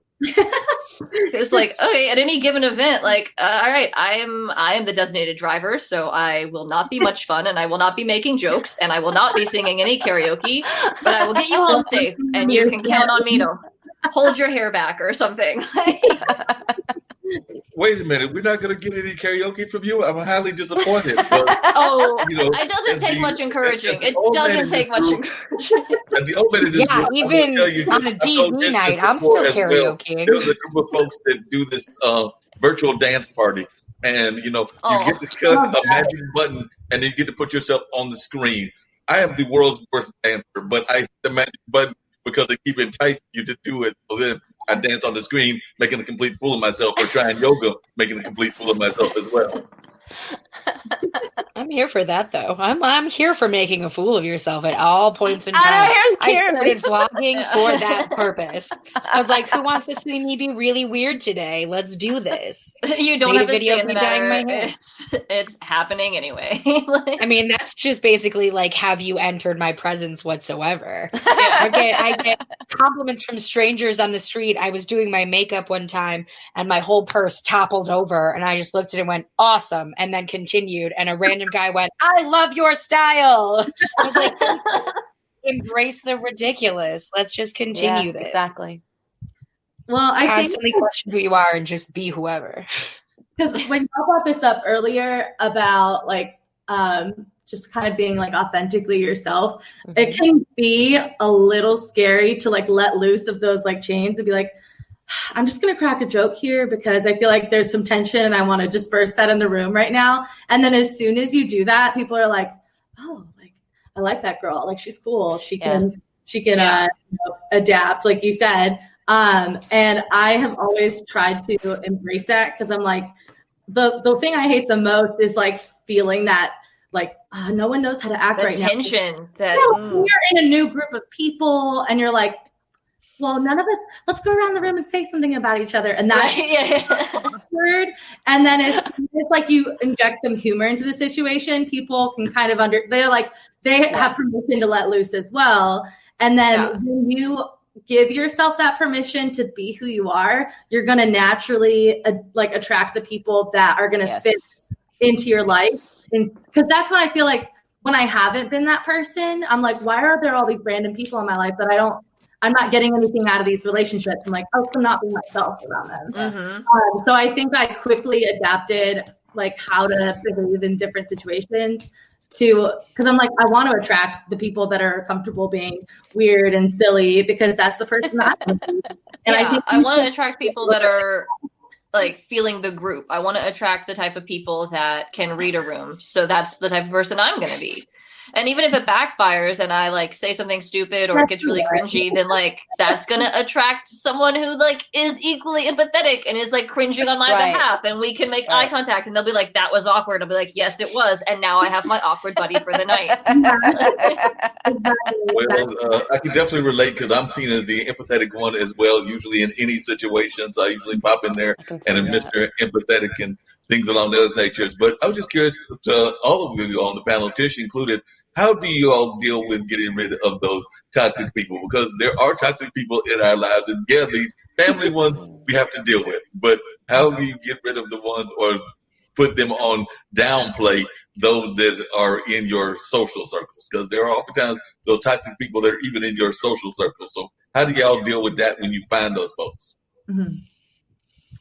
I feel like I have a very radical approach to dealing with, if it's specifically like a friend, like someone I don't have to interact with, I just legitimately just like cut them out of my life very instantaneously. I'm like, because some things are just not worth the energy, which is a lot of things, we all understand this and process it, but a lot of people, there's the urge to be polite about it and the urge, well, I do see them. We have friends in common. So we'll just, and I don't believe in that. If you're going to be problematic or you're going to just steal my time away from me, steal my energy from me, then if you're not contributing to this, it's not worth it. I'm not giving all for nothing in return. So I genuinely I'm like, if you text me, I'll go, okay, sure. But I won't reach out to people. I won't talk to them anymore. And then that's it. And, if you ask me why, I will tell you why. You may cry after that, but I will tell you. Because I feel like is odd about me that I don't see the point in lying to people about things like that. I don't see the point of holding up the facade because nothing is gained from that. If you're just polite and you tiptoe around things, nothing is gained. If I tell you this thing you're doing is toxic, it hurts me, please change, or we can't hang out because it's not good for my mental health. And if they choose not to change, then I'm not saying they're a bad person. They shouldn't be allowed to do what they want. I just don't have to be around it, and I will choose not to. I don't think it's worth compromising. Yeah, I think because there's this thing going around for a while. I kept seeing it as like memes and little like those motivational quotes that people post on their social media, where it was like, you don't have to explain to anyone why you cut them out of your life if they're toxic. And part of me is like, yeah, do it. Like if they're toxic, then bye. But having been on the receiving end of like a friend just leaving your life with no explanation, that's really scarring and damaging. And if I was doing something to hurt you and you never told me or explained it, then how do I know I'm not hurting more people? And it just gets this weird cyclical thought going in your head of like what you've done wrong. And it places a lot of the blame on you with no means of resolving that level of like inner turmoil. So I've taken that in my experiences. And now if I ever feel the need to cut someone out, or if they're expressing like toxic behavior or doing toxic things, I just have really clear boundaries for what I've learned I can handle having in my life. And if you're like, my main one is that I can get along with pretty much anyone unless you're preaching and promoting things that are outright harmful to other people, then sorry, like that's not differing opinions. That's you being a predator and a violator and not someone I can have in my life. And then the other boundary that I have is if you are going to perpetuate any of like my own negative self-thoughts that I have and things that I'm working towards like feeling better about, and you're actively sitting there and telling me like feeding into that like mean voice in my head, then you don't get to be in my life. And I make that pretty clear to everyone. So I'll warn people if they're saying something or if they kind of like echo a negative thought, I'm like, you know, that's something I'm working on. Like, you know, I'm insecure about that, or that I constantly feel like I need too much. So for you to call me needy is a little messed up. You know how hard I'm working to be independent. And when I do ask for help, it's actually very difficult. So you need to respect this. And if they won't change, then it's on me. It becomes my responsibility and my respect for myself that I have to show. Because again, that goes back to like, you get the respect that you give.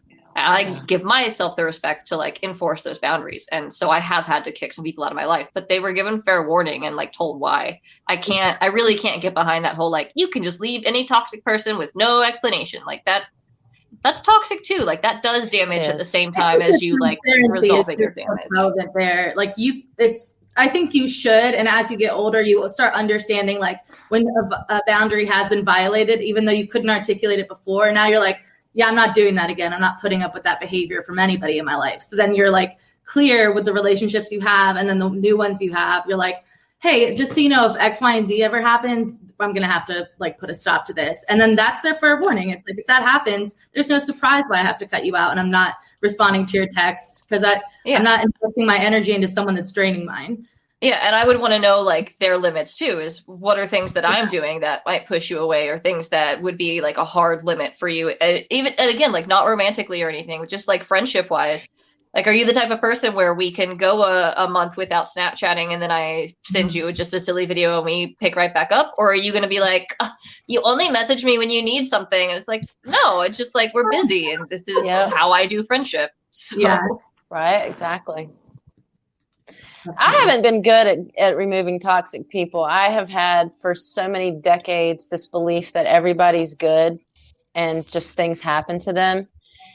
Now, I've realized since, the last 5 decades that unfortunately, I hate to say this out loud even, but not everybody is born good. Yeah.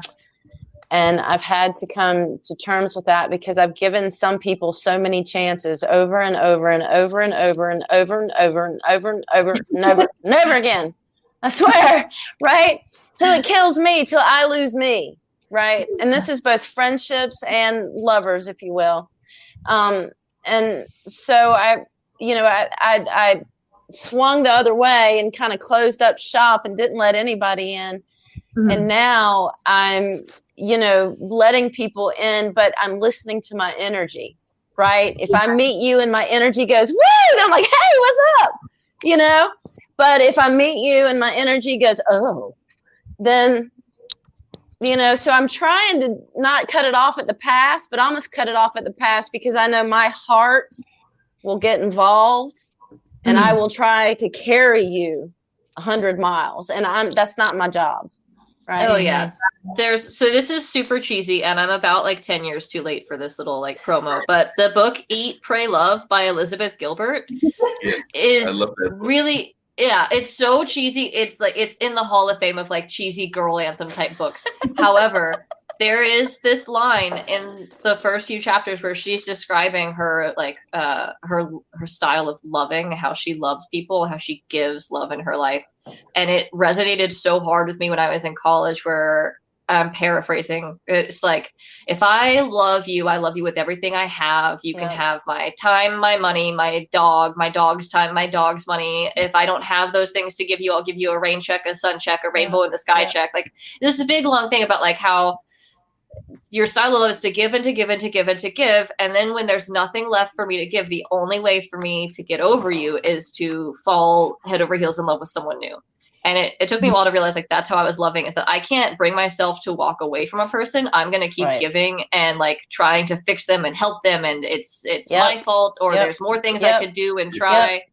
And then you're burnt out and you can't. And the only way to do it is to meet someone else and go, oh, but I could fix you. And it's just like, I've got tools for you. Right? Yeah.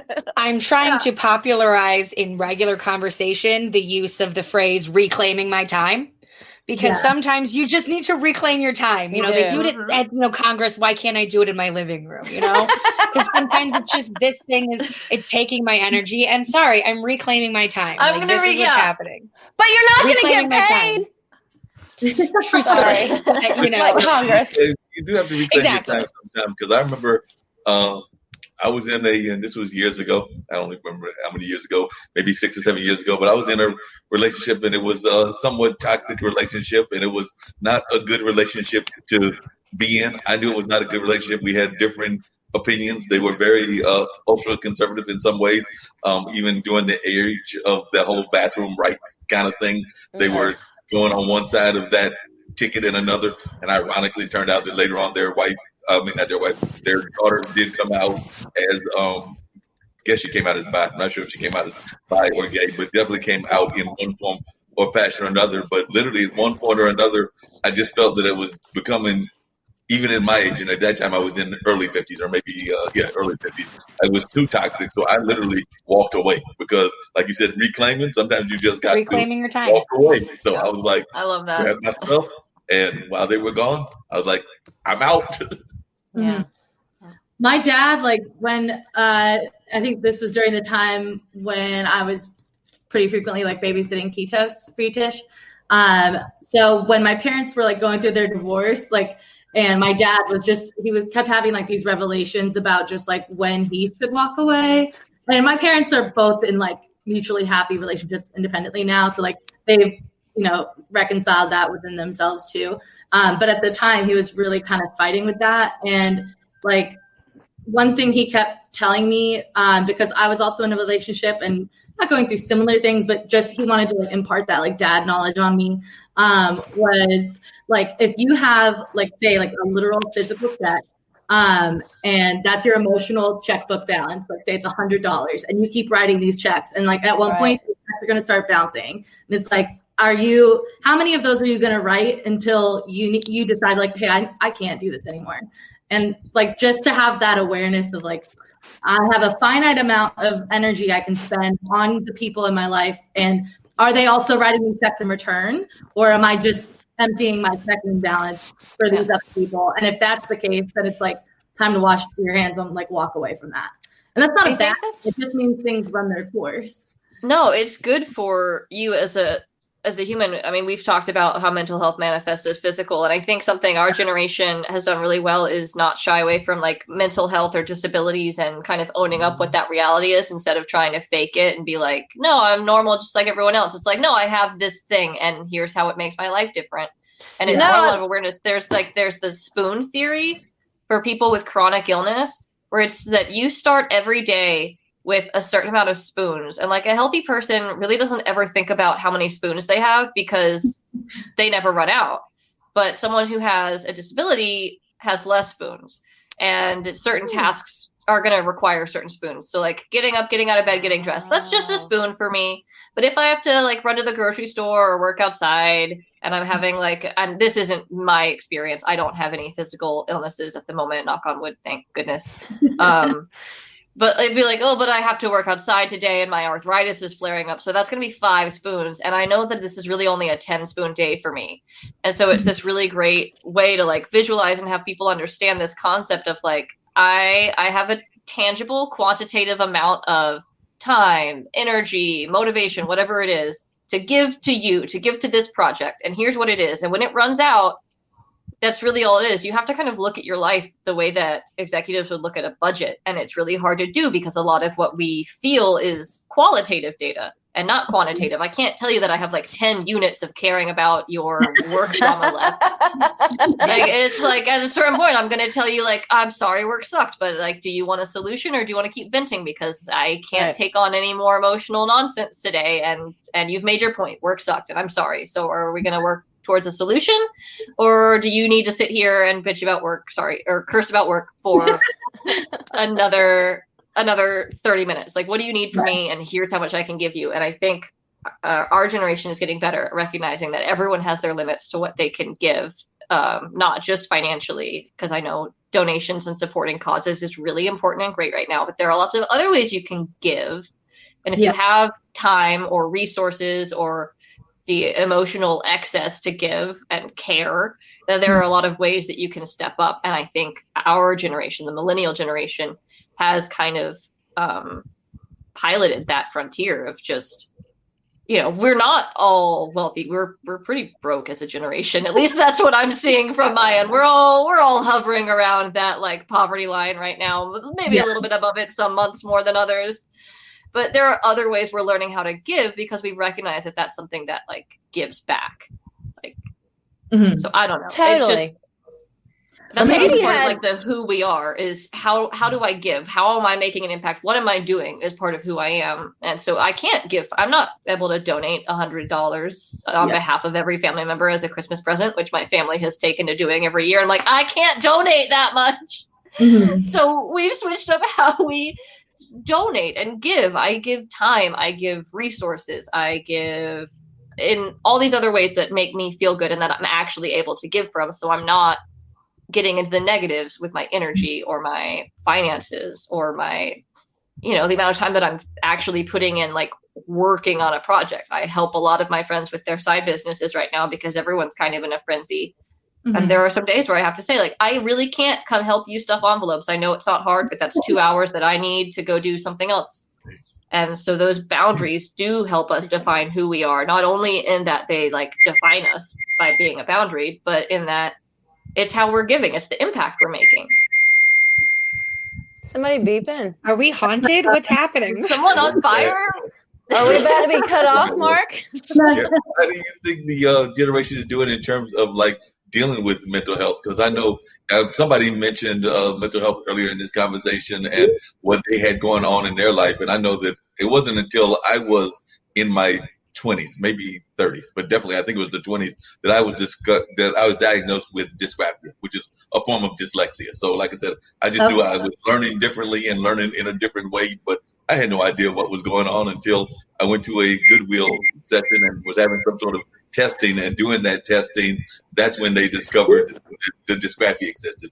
But before that, I had no clue that that's why I was, quote unquote, that different person. Because, you know, we all have our differences. I just thought I was just a different person.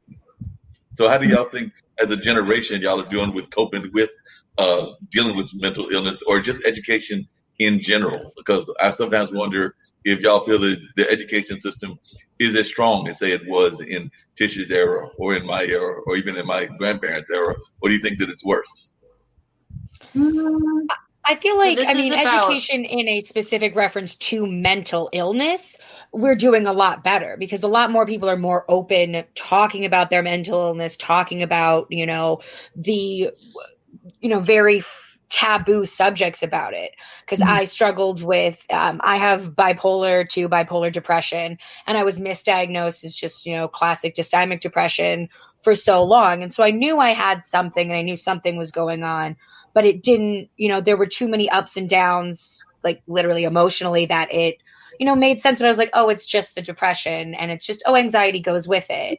But, especially now that I've, learned the things, I'm so here for talking about it all the time, because, getting that for sure diagnosis of like, this is actually what's happening. Like, you're not just having bad days where you decide to go spend $300 on online stuff that I literally just decided I can't live without. It's not just, I had a really bad reckless day. It was literally that my, serotonin levels went wild. So now knowing that, my really bad days weren't actually being treated by my SSRIs, because they're not for bipolar, they're for depression. I needed the mood stabilizers I have now. So I'm now, 6 years clean of self-harm, which is time that I've been on my new meds. Exactly. And I've gotten, since finding the right medication, I started wearing short shorts until probably I was 15 years old. My friends didn't know I had knees because I refused to have them visible in public. But after, really accepting, coming to terms with my mental illness and saying that it's something different. It's something, chemical imbalance, sure, but it's not wrong with me. It's something that I'm dealing with. It's not a defect. So yeah, it's a little scary how many scars I have on my thighs, but I'm not ashamed of them in that sense, because it happened to me and I'm growing with it, and I want to talk about it so that we can find a way to stop feeling so bad about ourselves. And that's something that a lot of people, unfortunately, still now, a lot of the prepubescent feel like, I hate myself so much that I want to do things like that. So we're, taking this moment to talk about those things so we have a better support system with, our friends. Because by the time I did start opening up about it to friends when I was in high school, the number of people that could immediately relate to, I felt like that. I've done that to myself too. And then having those people to talk to. So even now, if I have my bad days, I'll post, something on my private friends only Snapchat account of this is a really bad day. I actually did this not too long ago because had the full realization of live theater is casually dead for the moment. So the really existential, who am I now? I've spent a decade of my life preparing for a career that doesn't exist.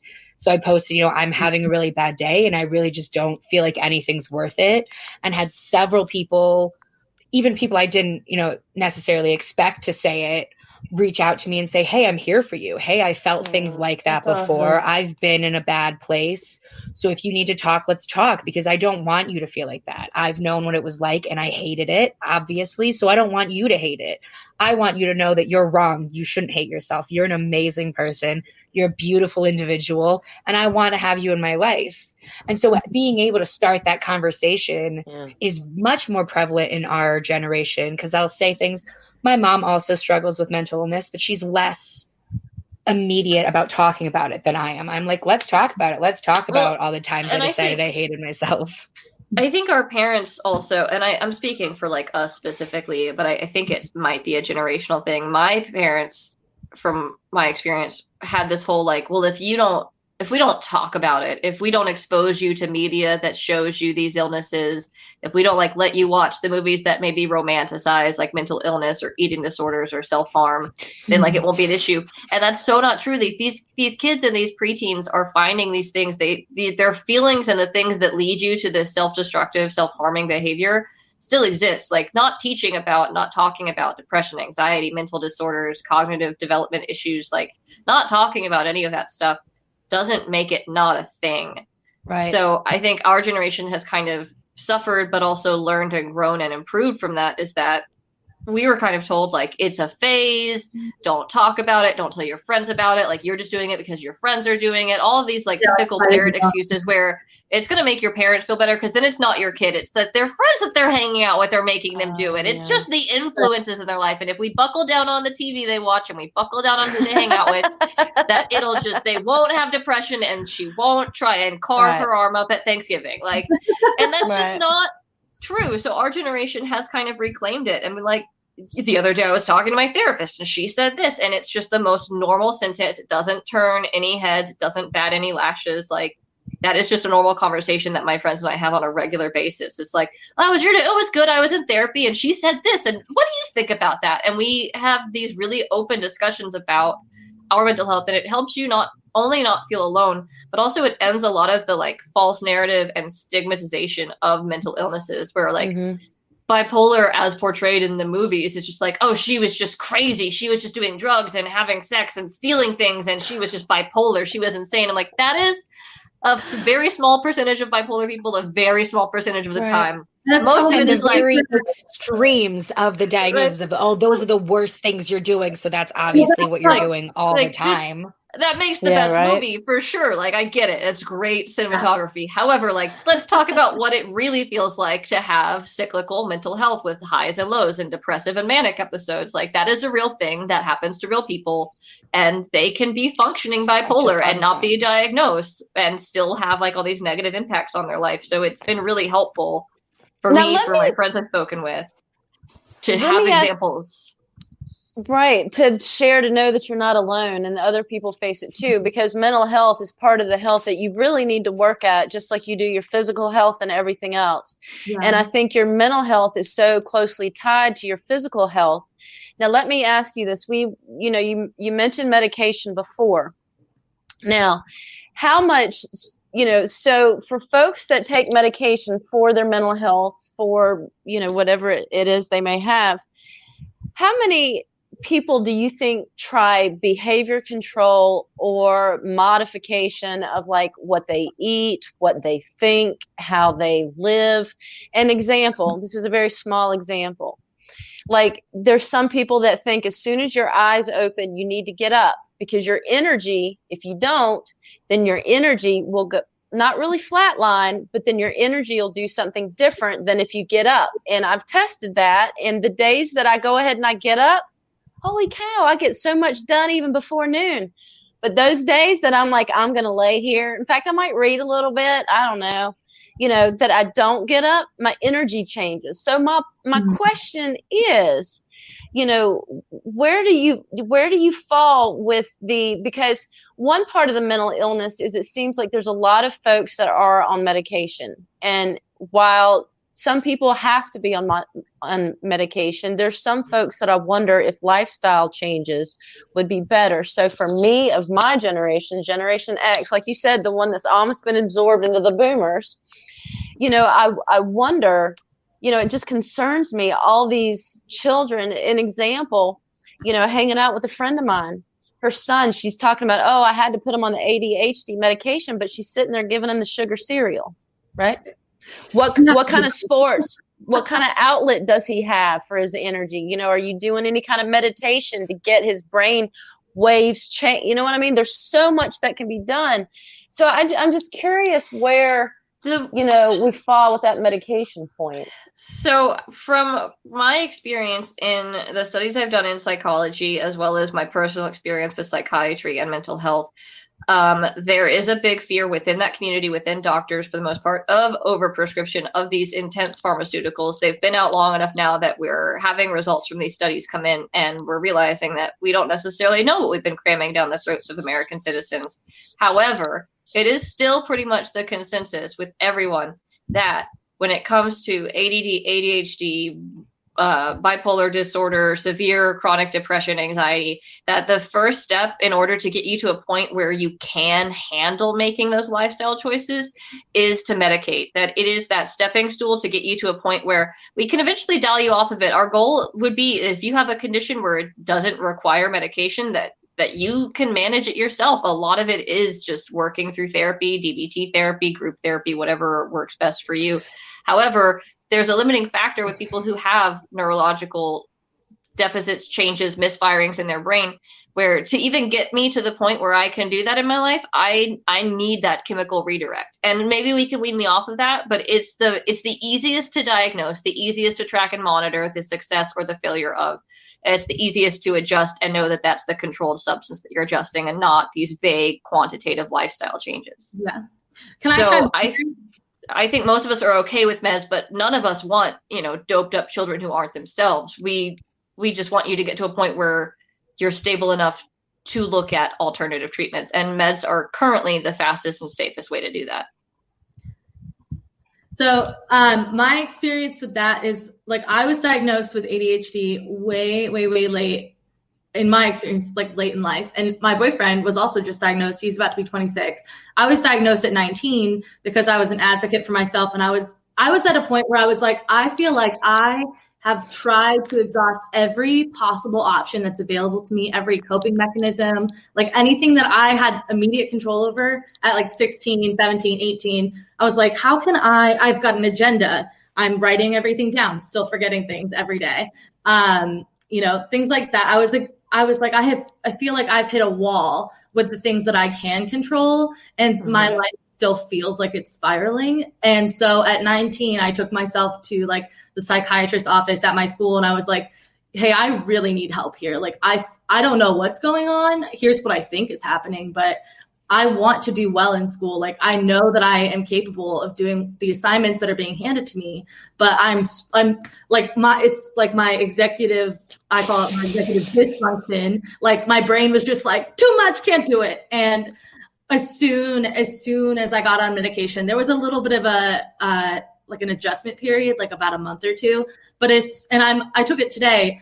It's like night and day. Like Shelby said, it kind of levels the playing field in that, like, now I've taken out the variable that's causing me to struggle, and I am now the person. I'm capable of doing the things that I know I'm capable of doing, but I still take days off. I don't take it every day and rely on it. That's just in my case, because I like to call it unmedicated when I don't take my medicine, and I do that intentionally to give myself like some breathing room and kind of just stay in touch with, because like there's huge benefits to my ADHD. Like, I can hyper focus to no end. I have so much passion, so much energy when it comes to the things that I care about. But if it's like a very mentally taxing assignment or anything like that, I'm like, today's the day I need my medication. And I don't view it as a bad thing, but it's like just another tool in my belt of things to use when I need to be successful. Fair enough. Well, it's triage. It's how, like, because I think the struggle a lot of Americans and a lot of older generations have is viewing mental health as like this other health. It's really not. You're going to treat it the same way that you would walking into the ER. I need to know your family history, medical history. I need to know what your most severe complaints are, not what I view as the most severe, but what do you think is impacting you the most? Like, what made you come in today? Is it that you're not remembering things? Is it that you haven't been able to get out of bed for a month? Is it that you're having panic attacks on the daily, or something that you think could be a panic attack, but you're not sure? Like, what brought you in today? And then how can we treat it? And the same way that a doctor would look at like the most glaring injury and treat it first, that's what your mental health team should be doing for you. Is, okay, let's stop the bleeding. Like, you're bleeding out, so let's go ahead and tourniquet or whatever. Like, I'm not a medical professional, but I play one on a podcast. And you're doing a great job of it and everything. I know, right? Wrap up your thoughts. I've got to put on my producer hat right now, Tish, and everything. This conversation is fascinating, by the way, and we could probably go on for like hours on hours, but I think that Shelby's also said that she's got to get ready to drop very shortly as well, and I'm sure other folks have to get going. But one thing I was going to let y'all know is that I'm thoroughly enjoying y'all's conversation and y'all's energy. Yes, I borrowed your phrase, Tish. I'm enjoying all of their energy and everything. So I actually do a couple of shows of my own as well. The radio show with Mark Lee, as well as the online dinner party, which is on Wednesday. I will get y'all's information from Tish, but if any of y'all would like to jump on that conversation, I would love to have any of y'all three on there, because it is done on the afternoon. It's usually one is at 2 and the other is at 4 in the afternoon. The 2 is on Monday and the 4 is on Wednesday. But definitely, I'm loving y'all's energies, y'all's conversation, y'all's insight, and that's part of what the dinner party is all about, is getting insight from all kinds of folks. We had a magician on this past week as well. Oh my gosh. With an actress. So Camille Cower, who you know, people that are in here may know Camille.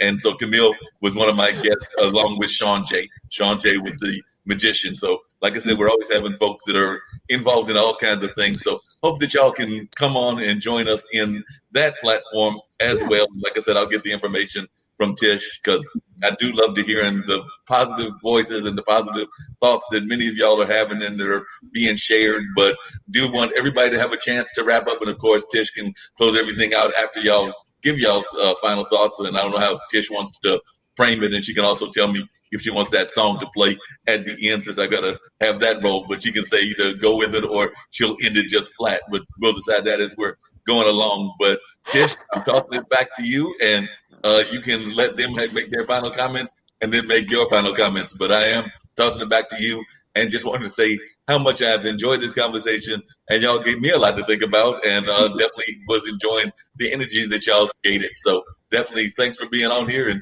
hey, Tish, I think we might have set a record. It's almost a 2-hour show. But I know, right? I just kept saying no problem, because he was telling us that time was not a constraint, and we've had some other long shows as well. So it's toward the end of the block that we have, so we're good with it going over. But at the same time, I know folks have to get back to their normal course of the day, and these ladies have been amazing. So I think you might want to start off with Shelby, since Shelby probably has to be the first one to go, but then the rest, and then your final thoughts, and then we'll wrap it up from there. But that's my little spiel, and I'm tossing it back to you, Tish. I think you've already tossed it in a direction there. So, Miss Shelby? I just want to say thank you for having me on. This was awesome. I've known Kiernan, and I call her Mulaney, but she is an adult now and goes by her first name. So Katie. I've known them since high school, and it was just really cool to come on here and talk about something that I know we have all had some interesting experiences. Just being millennials. So it was really great to be given a platform to kind of talk about how we feel about the world right now, the world we grew up in. And I don't have any big projects going on at the moment. My work has just picked back up. So I'm kind of like putting my life back together, like I think a lot of America is right now. And kind of like, Are we going back into quarantine, coming out of quarantine? So I'm still figuring things out. But thank you so much for having me on. And hopefully we'll have more conversations in the future. This was awesome. I hope so. Eventually, what my vision is to actually get a multi-generational panel, and then having certain questions. So I want somebody from Generation Z, a millennial, somebody from X, potentially a boomer, and then present questions, and then see how each generation, number one, can learn from each other, but also, whatever type of message they think needs to be represented. So I'd love to have you on again, Shelby. Thank you. Kiernan, do you have any final thoughts? I'm sure you do. Stay weird. Oh, stay weird. Always with the final thoughts. Well, my favorite thing, I have it actually written on the whiteboard that I keep in my room, and I love to say to friends and write it on their mirrors with Expo markers. Your current situation is not your final destination.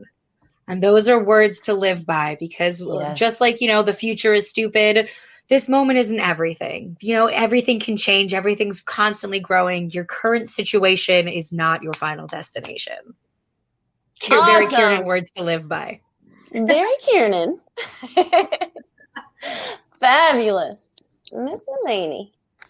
I feel like my final thoughts on this conversation are to piggyback off what Kiernan said, like, time is just going to pass, and this moment we'll be able to look back in our rear view and be like, wow, we just lived through that, and that was crazy. And the future we'll have so much more appreciation for the things that do go right, and play out the way, even if it's not the way that we want, but play out in a positive way where it's like, I'm glad I stuck it out long enough to see this turn around in a positive direction. I'm glad I didn't give up hope, and I think it's just really important to keep that positive outlook, as tempting as it may be to just fall into the abyss that is the unknown. Just to stay in touch with the people that matter to you, reach out if you need help. Be transparent, share the good and the bad, because social media these days just really highlights all people's wins. And when you're comparing your life to that, it's like, I'm a failure, but you're not. It's important to remember that everybody that has a win has also experienced 20 defeats in comparison to that. So they're just, a lot of people aren't vocal about that. So just remember that, that's the perception that people want to share. But if you're open to it, to be honest with your friend group about that, you might get some companionship and some insight that you might otherwise have closed yourself off to. 100%. I mean, it's all about connecting, right? And being there together. Yeah. And allowing yourself to be vulnerable and honest and transparent. You know, the time of the ego is no longer. I want to say in the 50s, the ego, raged, this is what we look like, perfect little family, and just about, 90% of people, it was hell behind the door, Exactly. so that's gone. That needs to go. Whether it's, patriarchy, matriarchy, I don't know, but we need to be in a compassionate world where we care about each other and we're here for each other. And those people that spark those genuine connections, we need to follow that, because that's our soul spark saying, hey, and they may have a key. They may have a ticket to where the next road goes. Yeah, the future is stupid. We have no idea what's going to happen, right? I love exactly. that. And I love your explanation of it too. Because it's such a word that gets people. And even when I posted it on my wall, I'm like, I don't know, what am I saying here? And what a beautiful explanation you gave, that the future's uncertain. It's indeterminate, if you will. We're beyond postmodernism. Postmodernism was about indeterminacy. We're beyond that at this point. We know there's nothing that can be absolutely determined, because it's going to change. Yeah, exactly. So as soon as you try to stress it. Yep. Enjoy it. Do what your soul wants you to do. Because another reason why I think we're all in boxes, not literally here, but a little bit. I was like, wait a minute, we are in boxes, but is because of what people thought they had to do. And you guys are showing the way that you need to be real. You need to be transparent. You need to be vulnerable, especially with those people that you trust. Right. Absolutely. Because this is the only moment you'll ever be able to live in. True. Hey, it's the only place we live. Exactly. We don't live only tomorrow. Here and now. Yeah. And thank you guys so much for making the right here and now so beautiful. Aw, I'm happy to be here. Thank you. It was a pleasure. Thank you so much, and I hope to see you guys again soon. And if you really do dye hair, Kiernan, I'm going to tell you, I don't know who else is watching right now, but I got to say, my next goal, this whole bottom layer, I want to be a rainbow. Ooh, take my top layer, and I want like yellow all the way up. Hey, Mark, what do you think about how should we do your hair? Should we do your beard? I don't know. I'm trying to figure out whether I'm going to dye the beard, because I'm tired of the white beard look. So I like it when it wasn't the white beard. So I might dye the beard, but I don't know if I'm going to get any funky colors into it, like an orange beard or something like that. But might do something different. But definitely, I do know that. By the way, I just want to let you know, you did have a couple of comments. Michelle Wright said that we definitely need a positive change in the world by all. And then Nick Palveda, who is actually one of the founders of IBM TV, just popped in recently and said, good show. So that is one of the founders of IBM TV, and he definitely was enjoying what is going on here and everything. So definitely have to give them a shout out. And some of the other folks connected with IBM TV, and they did not put their name, so I don't know which one it was, but they said amazing conversation, and they loved the talk and power talk. So definitely they were enjoying everything that was going on and things of that nature. So y'all got some great reviews and some folks that said some amazing things. Like I said, I don't know about that whole dyeing the hair kind of thing for myself. That's just not my thing. But then again, my brother's got tattoos, and I didn't do the tattoo thing either. But I might get a Henning tattoo, since there's a lot easier to say, wash them off. They're gone. Oh, yeah. I've got so many. Come get tattoos. Come get your hair did. Let's go. We'll have a beauty day. Just saying, my favorite brand of hair dye, Punky Color, is on sale at Ulta right now, just so you know. Are you sponsored by Ulta? I should be, right? Punky Color at Ulta, $7.99, curbside pickup. Just saying. That was amazing. There you go. Tish, do you want to go out with that same song that we came in with, or how do you want to handle that? Yeah, the music's great. I think the music's beautiful. Cool. Well, we're getting ready to do that right now, and I'm getting ready to wrap everything up. Like I said, it was a tremendous conversation. Tish, who do we have next week? I know you got another amazing guest, and we have your conversations.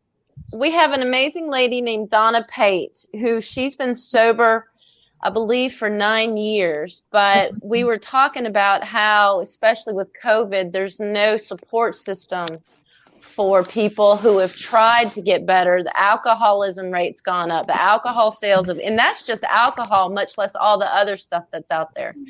So we want to bring to surface some of her experiences, what she's gone through and what she's currently going through now to, stay focused on what she, basically staying sober and handling life straight up. Right. Mm-hmm. Should be fascinating. Looking forward to that conversation as well. And like I said, the ladies are invited to pop up, not just on other shows that you're doing, but my show as well. And I'm sure that even Nick and some other folks are probably looking like, we need to get them on this show and that show. And we just might keep y'all busy for a while. You're not doing anything else in the theater in the rest of the world. Y'all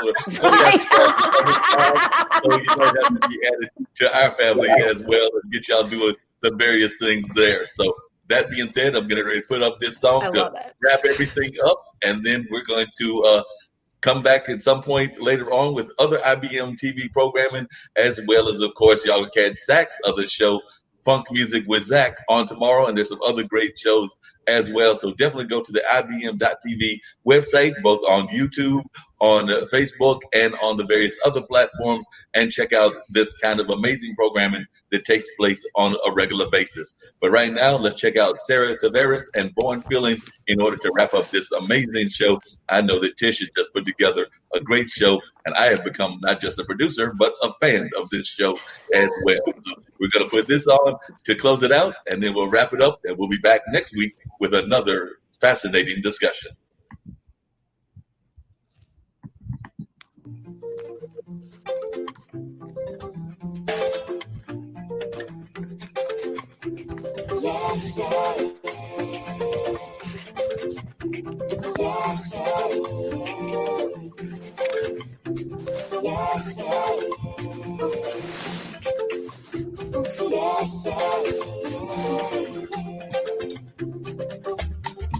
Deixa a janela do sorriso aberta. Thank you, Mark. Coisa boa, boa, coisa desperta. Canta, caia, caia nos liberta. Caia, caia. Deixa a janela do sorriso aberta. Coisa